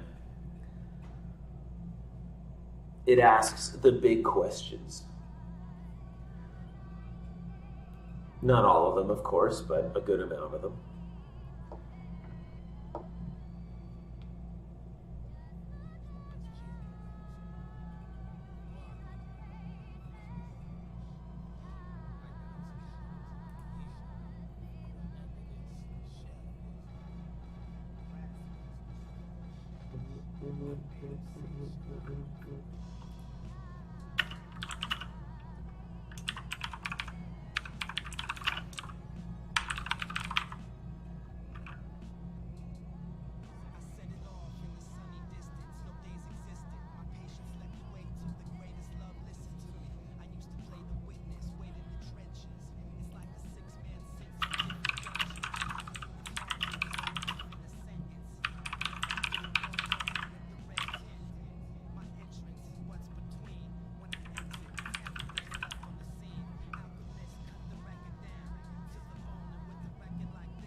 I haven't, no. I'll take note of it.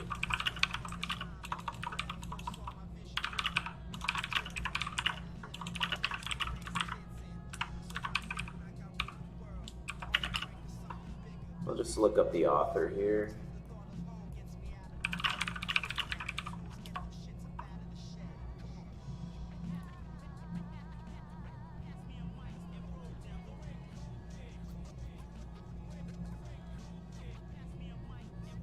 Oh, okay. It's poetry, at least from what I'm seeing, by Tupac Shakur.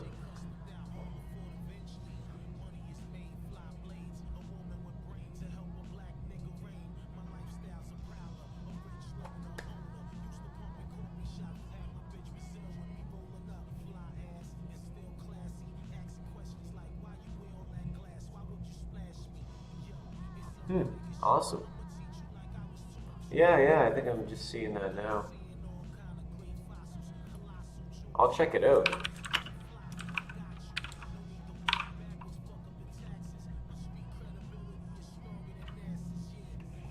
I got into a bit of his music, but nothing, not deeply at this point. But I'd definitely be interested in checking this out.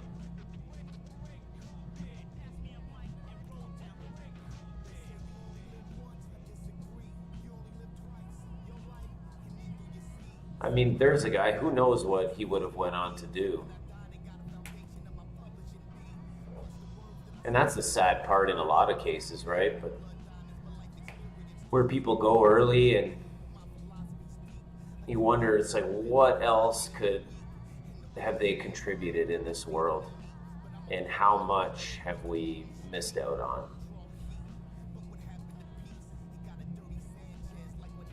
Questions that could never be answered, but still.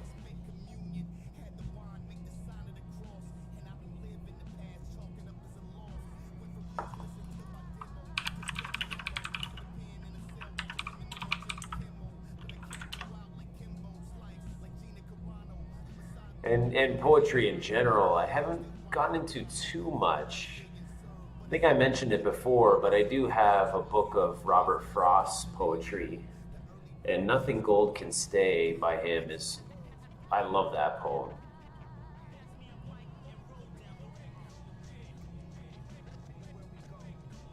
I've got to do one of those searches where it's just like, best poetry of the 21st century or 20th century or something like that, just to find a place to start.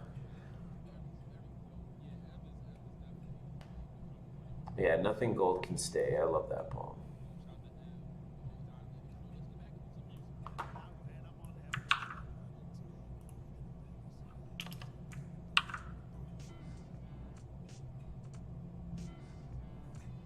It's amazing that we're able to see these types of things now. You know, there are points when a lot of things like this were written, and then they'd be destroyed, whether it was for, you know, because a certain religion was prominent and they wanted to just destroy any works, or people were persecuted for thinking or believing something or discovering something and trying to share it. The freedom of information that we have now is pretty amazing, and definitely something to be grateful for. But I'm sure over time that'll come with its own set of problems as well. And who knows, we might even be seeing it at the moment, but not quite seeing it. Looking, but not seeing. If that makes any sense.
What's going on? If you're just joining, feel free to say hello. Hit some pretty deep subjects here so far, but feel free to join in.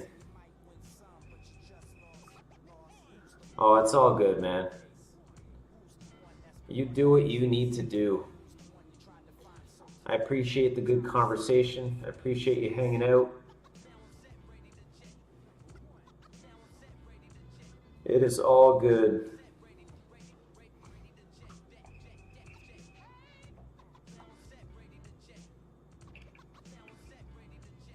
Keep texting, keep pouring water on that flower that is the relationship. Keep it growing. Especially if it's a long distance one. That's tough.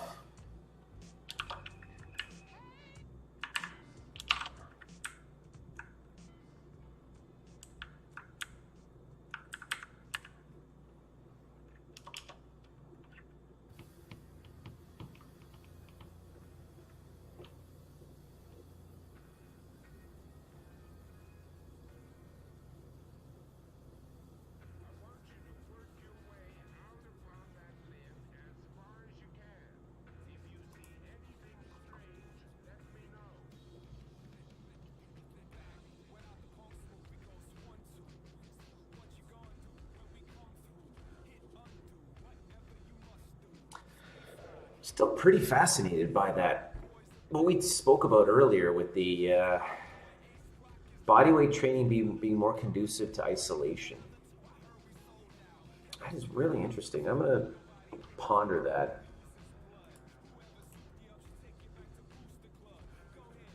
I am fortunate enough to know a yoga teacher, so maybe I can ask her what she thinks about that as well.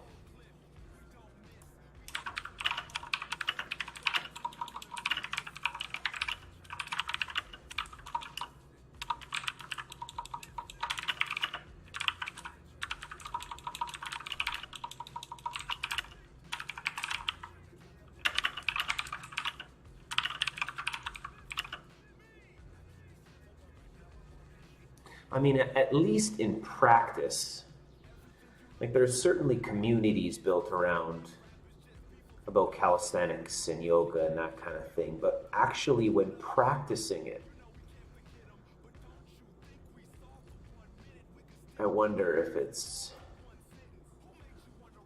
just, like I said, more conducive to being, you know, maybe in your own head, or doing it on your own, or perhaps people with personalities, like introverted personalities as an example, are more likely to enter those arenas of practice, like progressive calisthenics, like yoga, whatever.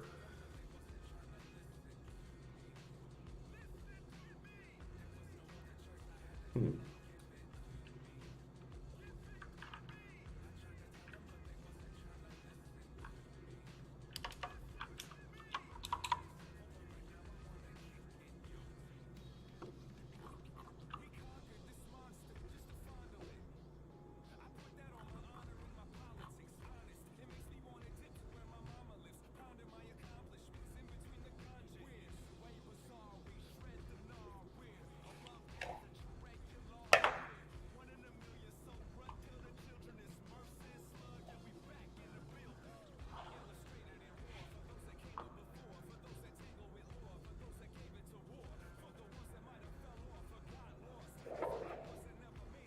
Yeah, and especially if you practice in that way too. I mean, you really connect with the origins of yoga, and where it came from, and the rituals around it, the ornament, and that kind of thing. I mean, a lot of the yoga that we see now, if I mean, I guess it's secular. I don't know if that's the right way to put it. As far as secular, but it seems to have been stripped of that sort of, you know, the ritual and the, you know, the reading of the texts. And is it Hindu?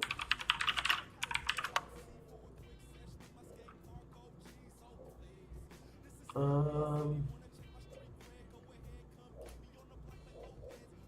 yeah, Hinduism. Okay, Hinduism, Jainism, and Buddhism.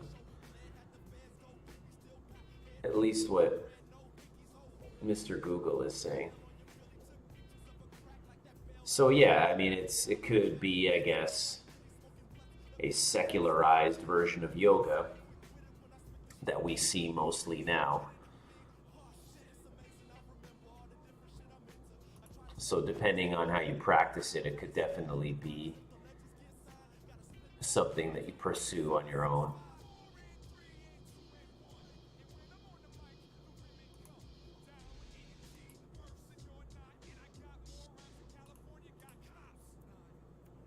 Hmm.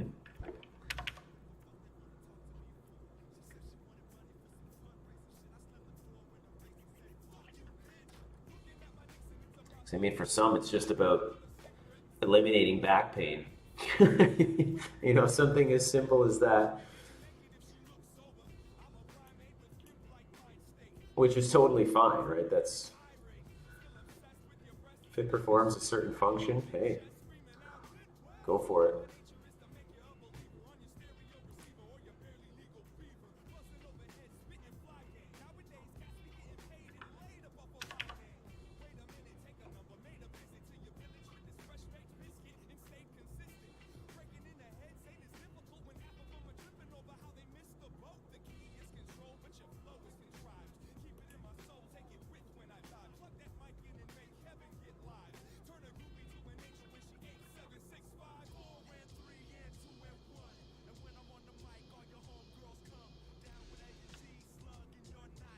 Oh, I hear that, man. I hear that. There's a reason I bring it up. Definitely a reason I bring it up. And of course, it was eliminated when I was practicing yoga, so maybe it's something that I should be incorporating into my life once again.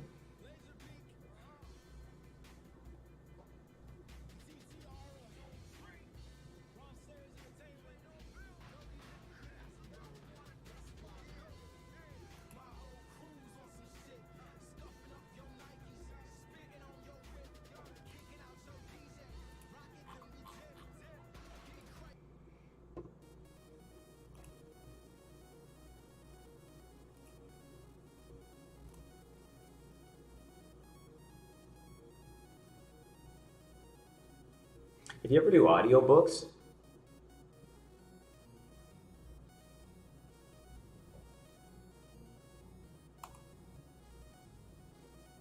I find they're pretty great for when I'm working out. I guess depending on the book too, but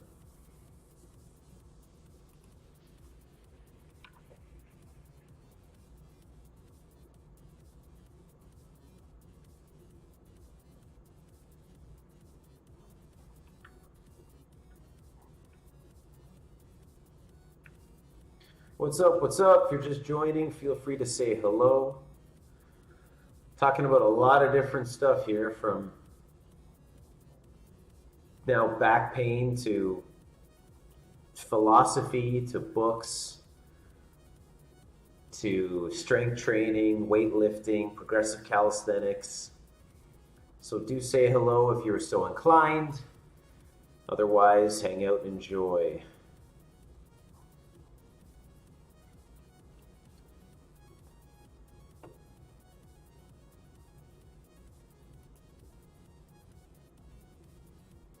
Yeah, there is something pretty amazing about good conversation.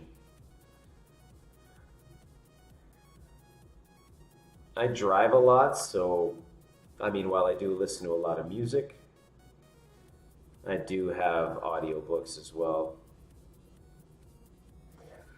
Although I tend to choose, and this goes for paper books as well, just such dense, long books that audio can be a daunting task at points, because it can suck the life out of you, that's for sure. Like the one I'm listening to right now is The Gulag Archipelago by Alexander Solzhenitsyn. And man, is that one a doozy. And it's the actual narrator is very important as well. If you find a book that is well narrated, it is incredible. Like, it's unreal. It just adds another dimension to the book.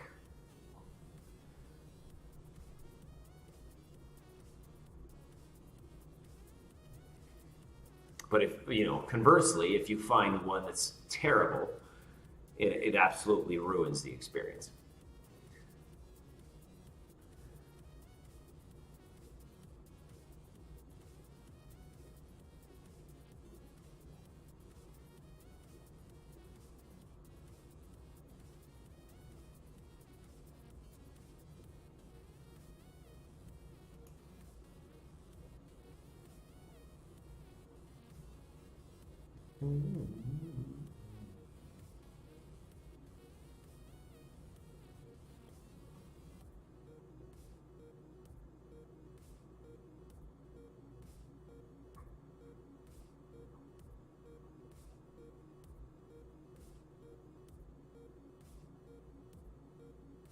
Oh, super important.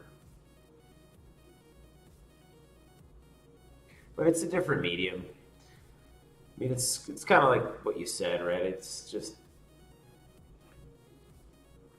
some aren't inclined to listen to them. Delivery can be important. I went through the whole reading. Cool, man.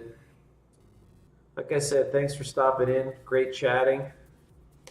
If you're not back later, that's cool. I'll get you another time. But take it easy.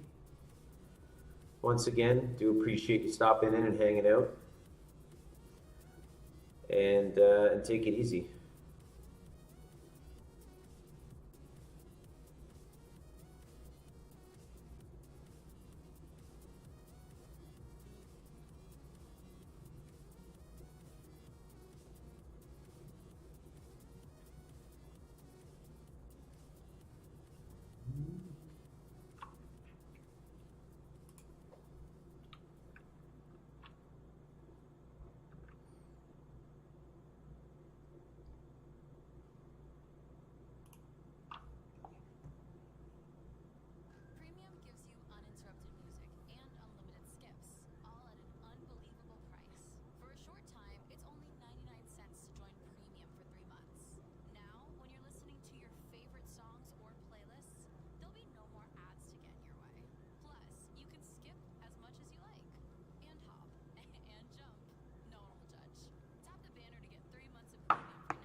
What's up, everyone? If you're just joining, feel free to say hello.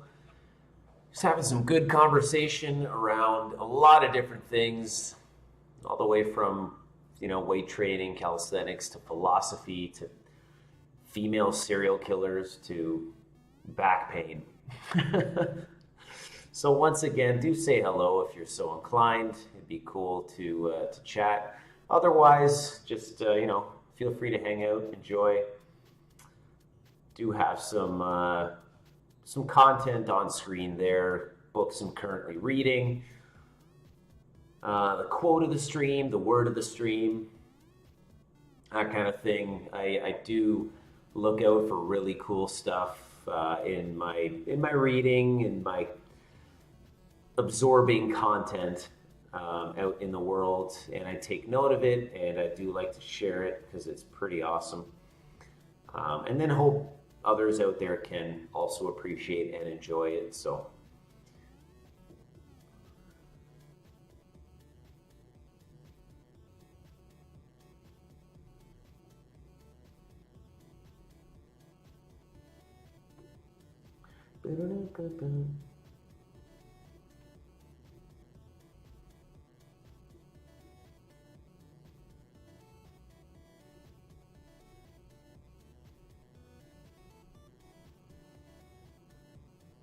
and then sometimes we also keep it pretty simple and just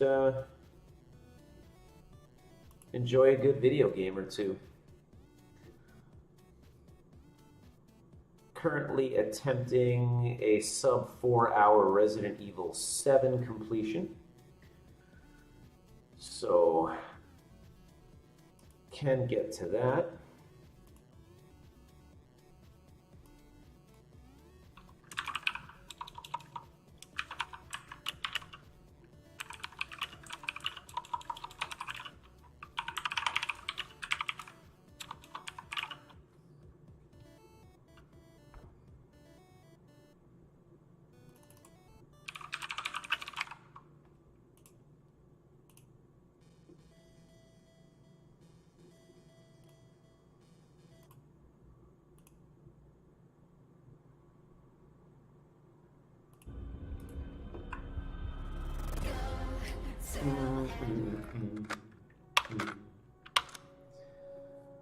Load it up.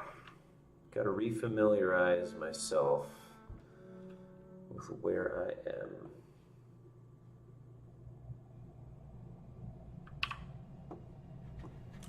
Okay, we found that. Okay, what? Oh yeah, Mia. So got to get the fuse.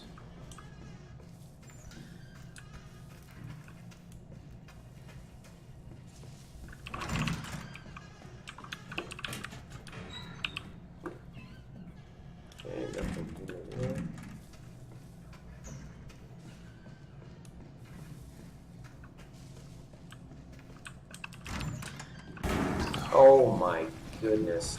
Hello. Okay, run away.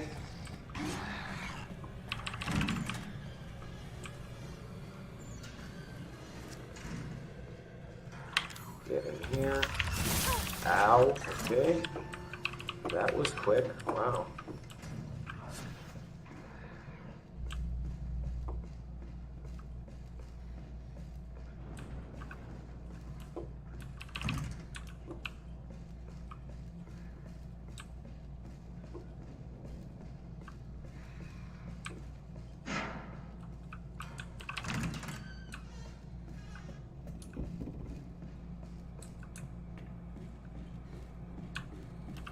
Watch it?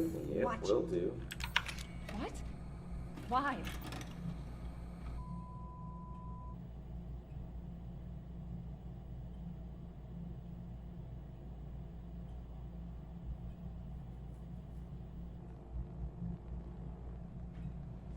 Alan, you're getting worse. She must have infected me during the attack. And I'm too far gone anyway.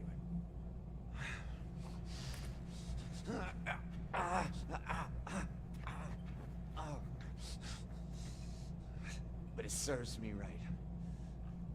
It's my fault she got out. Yeah, it is your fault. But that doesn't mean I'm gonna let you die. She didn't attack you? It's part of her imprinting protocol. I can't believe this is happening. Here. Take it. It has her tissue samples. Find her.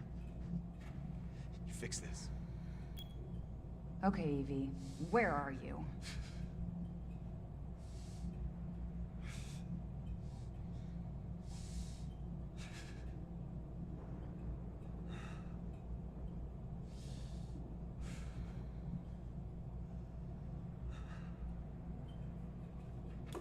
Oh wow, okay, get started.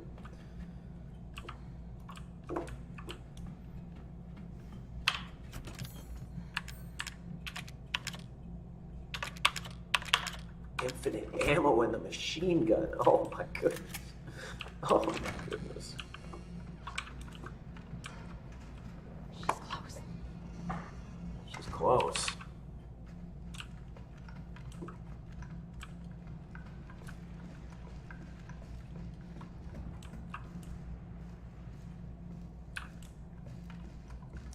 Elevator. Okay.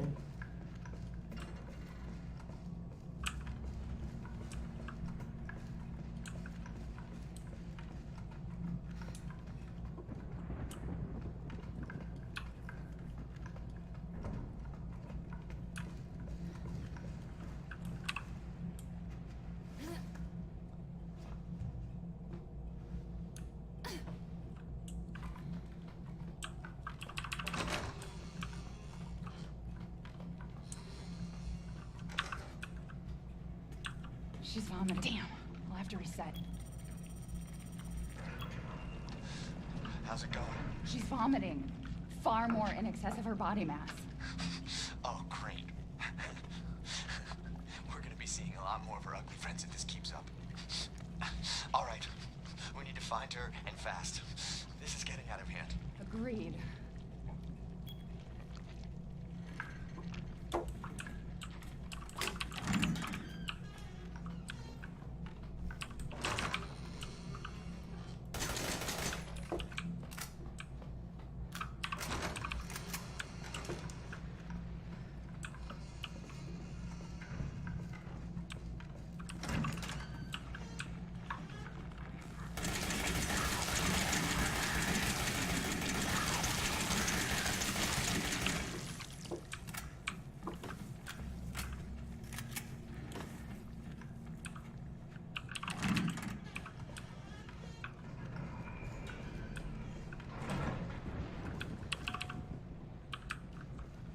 Very, very sneaky.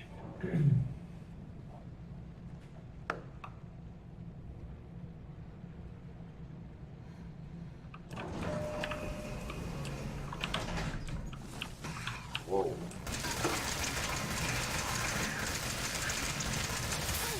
Okay.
Oh man, unlimited remote bombs.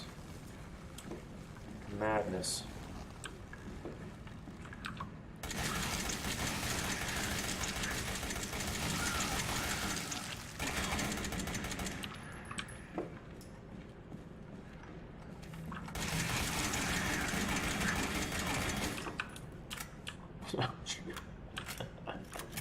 Oh, man.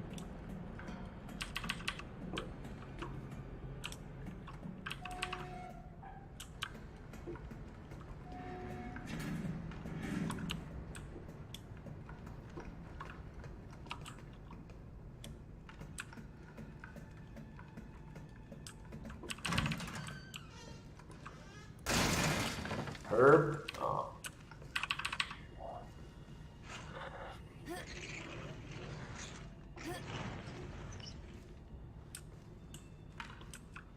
Give me that corrosive.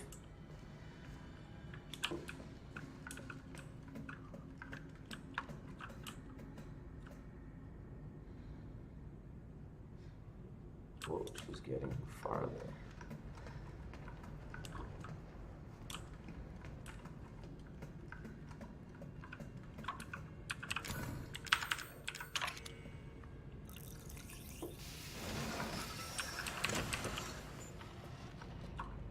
Are you mad at me, Mommy? No, Evie, I'm not mad. Wait, what did you call me? I don't want to live at the lab anymore. I want a house. And I want you to be my mommy. Okay, Evie. I'll be your mommy. Just come back with me. Right now, okay? Where are you, Evie?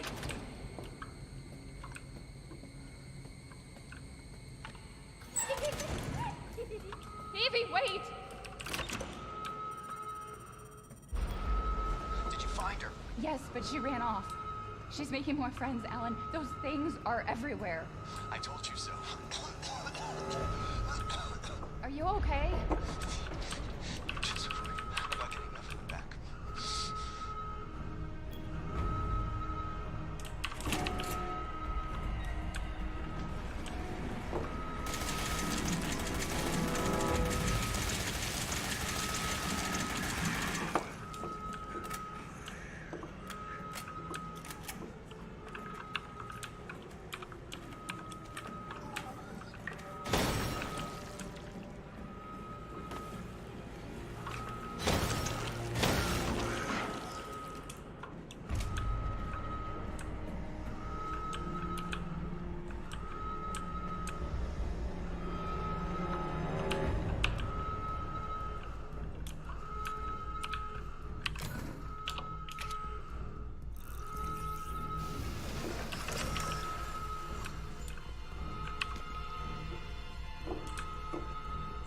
Okay, one more corrosive.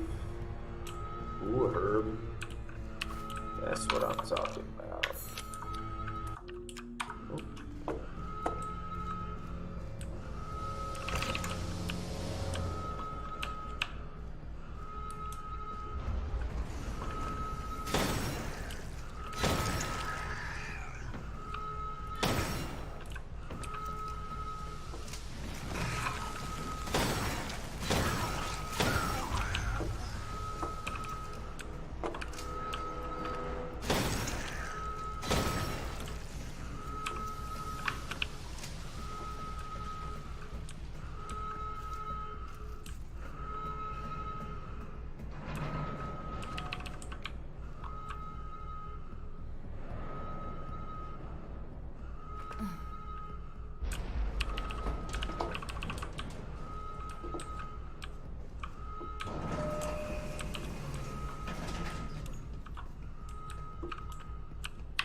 Emergency safety lockdown system has been engaged.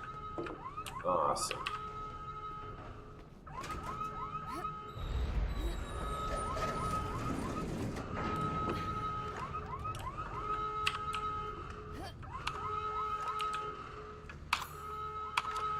Too corrosive.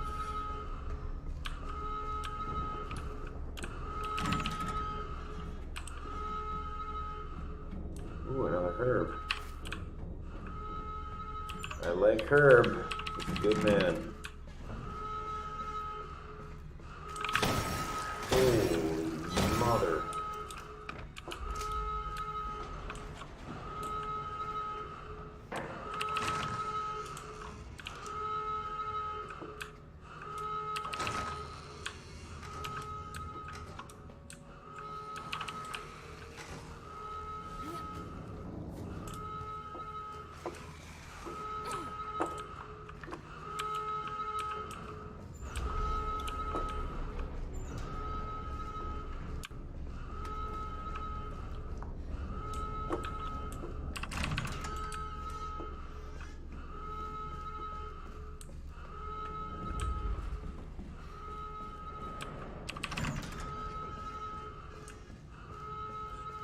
Hello. How did you get here? Where's Evie? She's out of control. Without the treatments, she's deteriorating. Well, it's a good thing we're already dying. Don't say that. She trusts you. That little bitch, she never trusted. Okay, wait. Evie, no, Evie. Alan, listen. I didn't mean to call you that.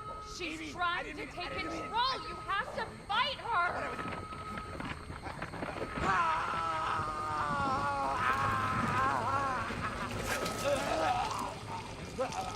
Evelyn, stop! Stop right now! Don't touch me, don't!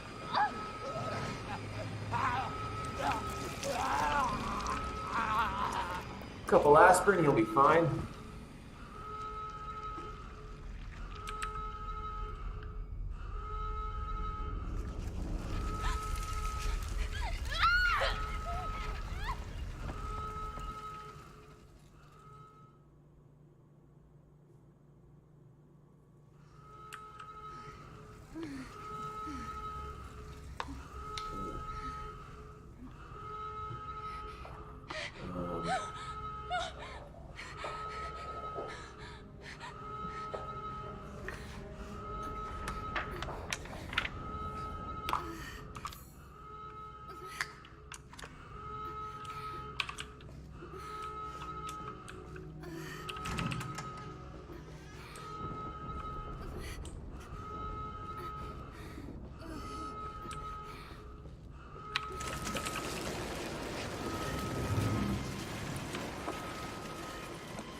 Holy.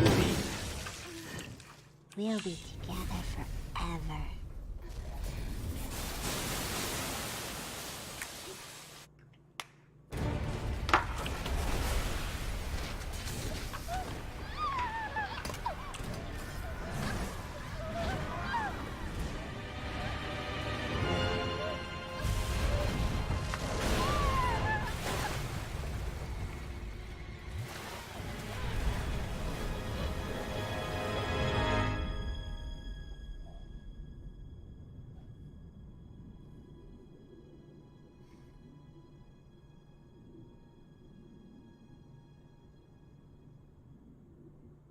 GG Mia.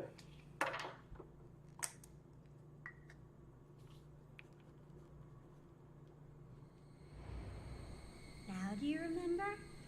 Yes, Evelyn. I remember. Can we be a family like before? No, Evie. We can't be a family. We were never a family. We will never be a family. Then I don't need you anymore.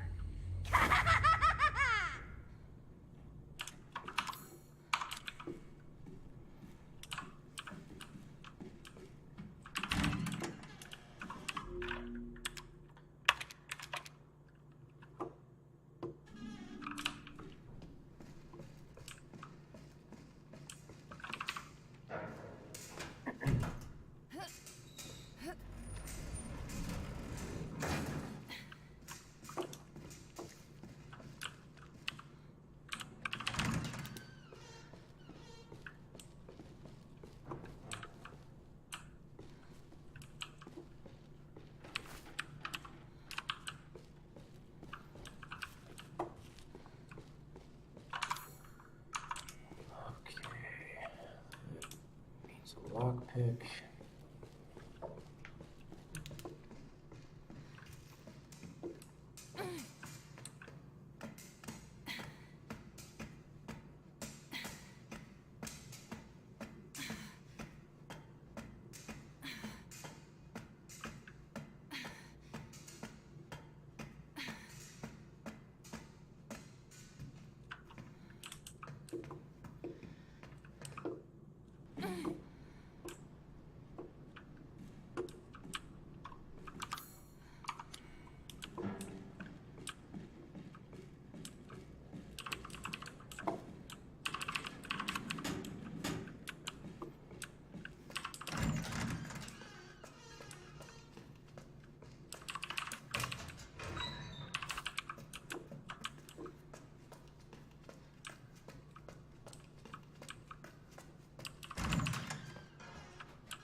Maybe it still works.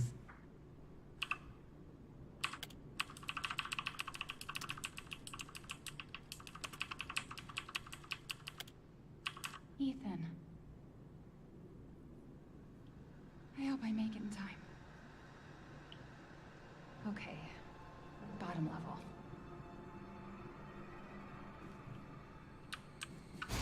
Holy. Stop it, Evelyn!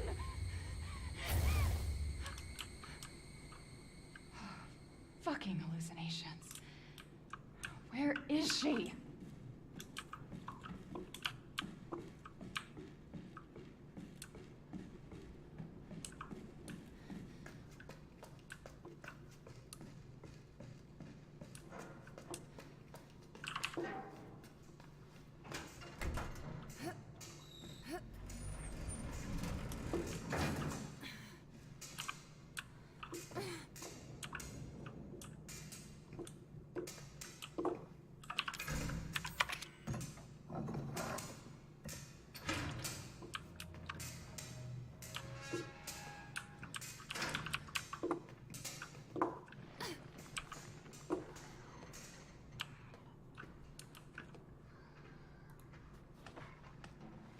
Oh, jeez.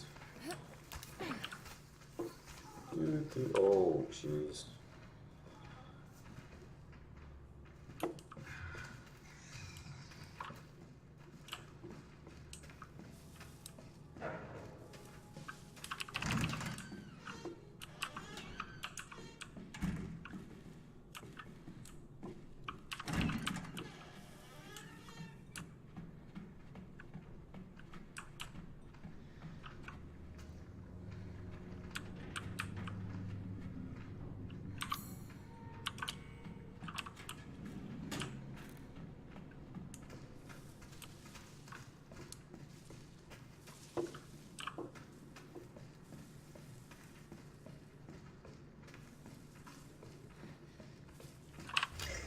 Yoink.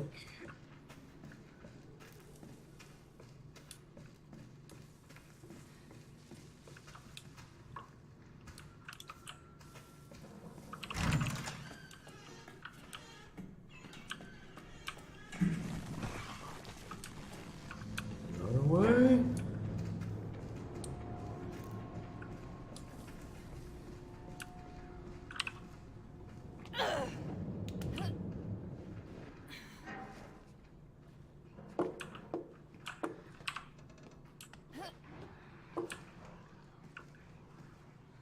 Ooh, a knife.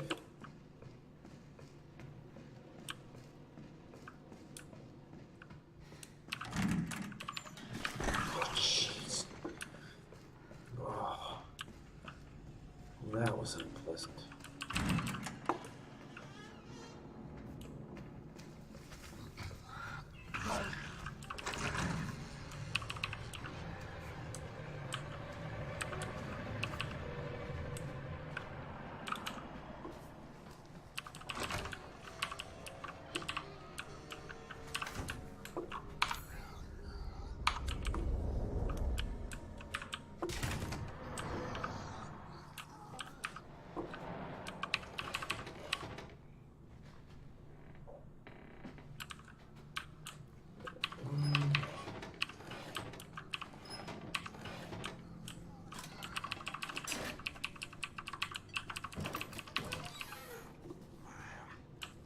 Man, I think he's just standing right.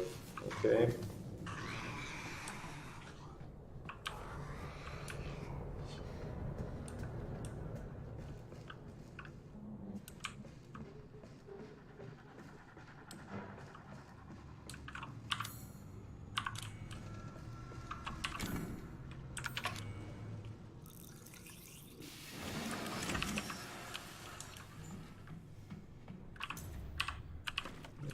That's that.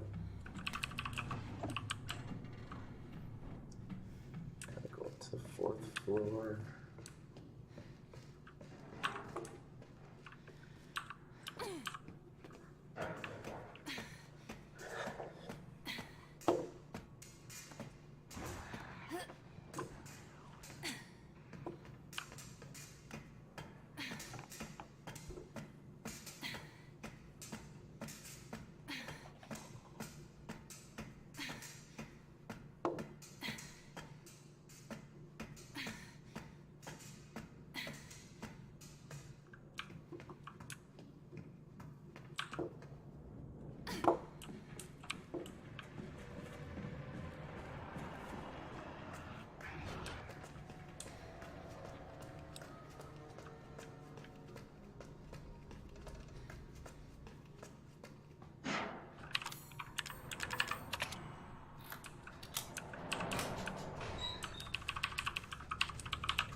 Okay, then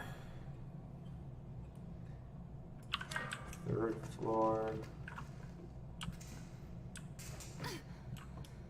Sick bay.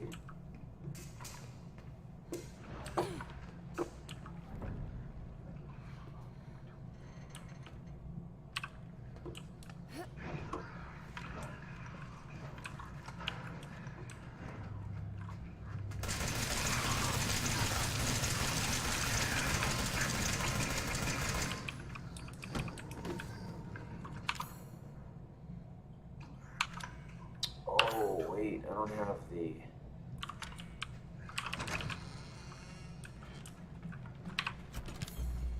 There we go.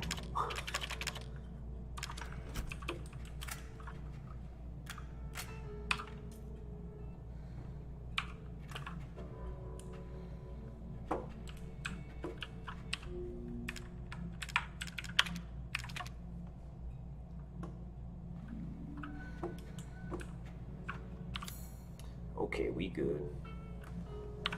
The 3rd floor.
Two-shot.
Okay, where was the fuse? I think I put it on in the door.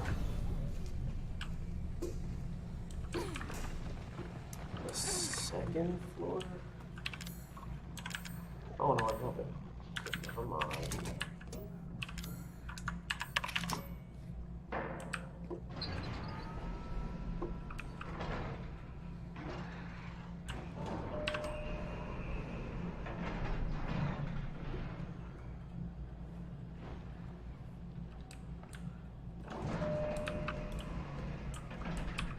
He's waiting.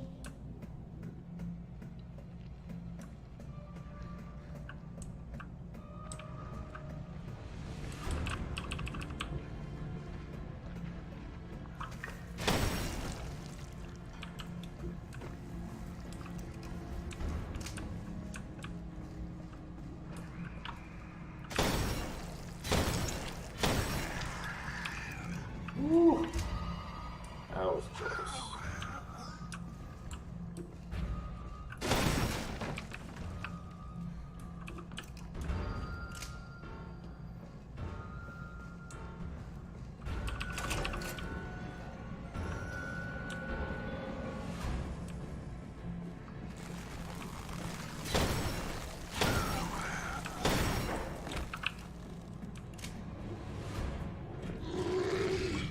Oh, jeez.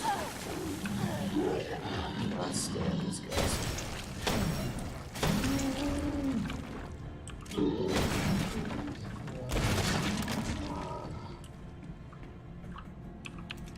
Man, they're so much weaker than normal.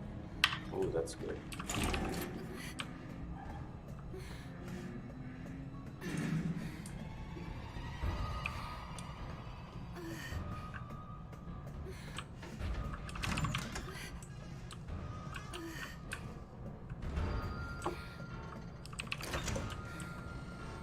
I need him to do something. Ethan. Ethan? Ethan? Hey, shh. I know. I'm not gonna hurt you. Hell, I never would have if I could have helped you. What do you mean? I'm no killer, son.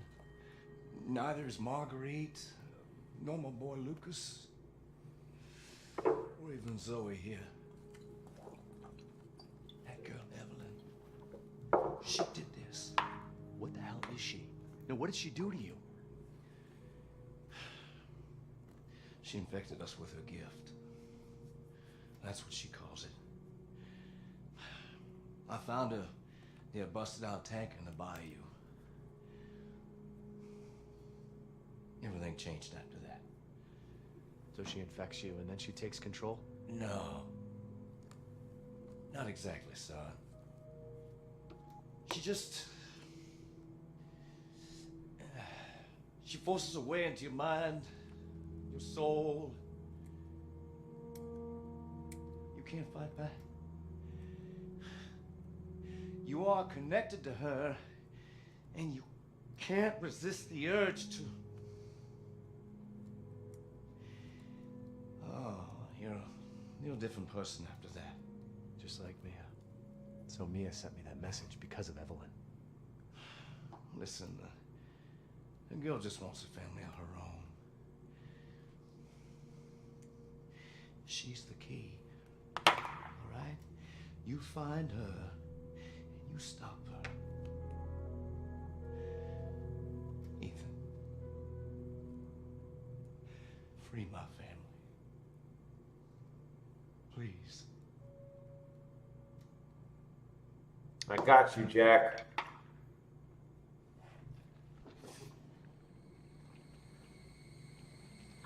Evelyn, stay away from him. Why? He doesn't love me. I can make him love me. Don't hurt him. Silly, I told you I'm not gonna hurt him. Don't you dare. Or what? You're not my mommy. Remember?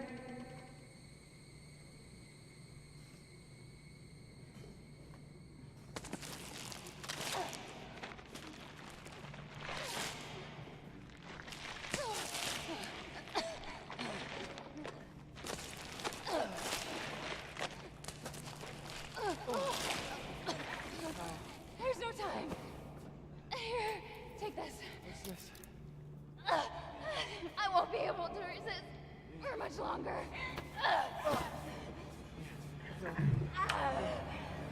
Mia! No! No! Oh.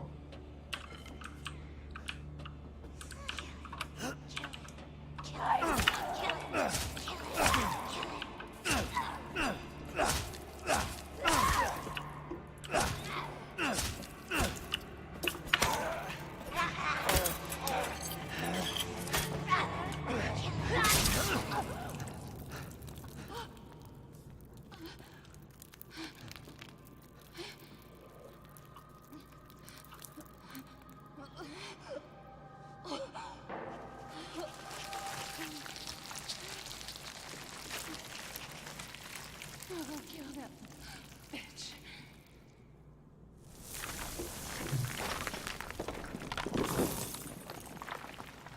Why, Mia? Why?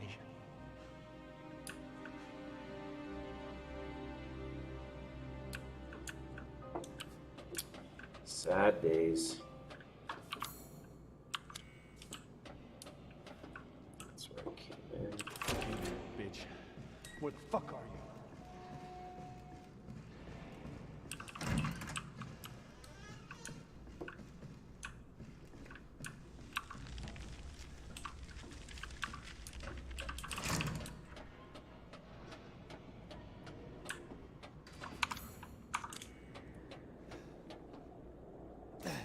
I really feel like I should have a weapons here.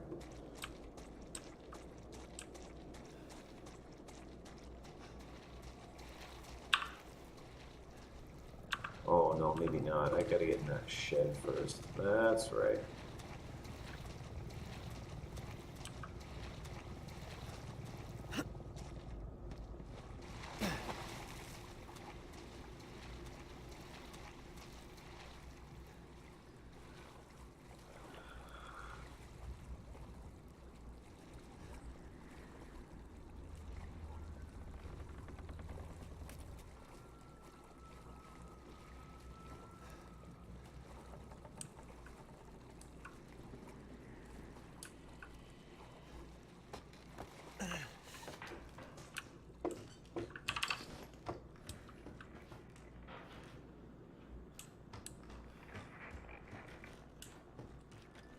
Oh.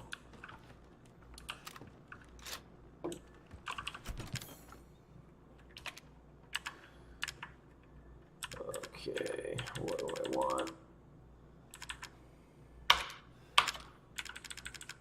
Some meds? Nice.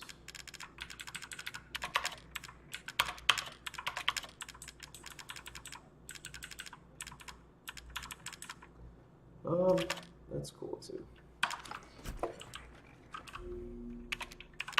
All right, we are going to save and call it for this evening. Anyone still with me, thank you so much for hanging out. And yeah, that's all I got for now. So I do hope to see you again soon. And until then, you take it easy, and I'll catch you next time.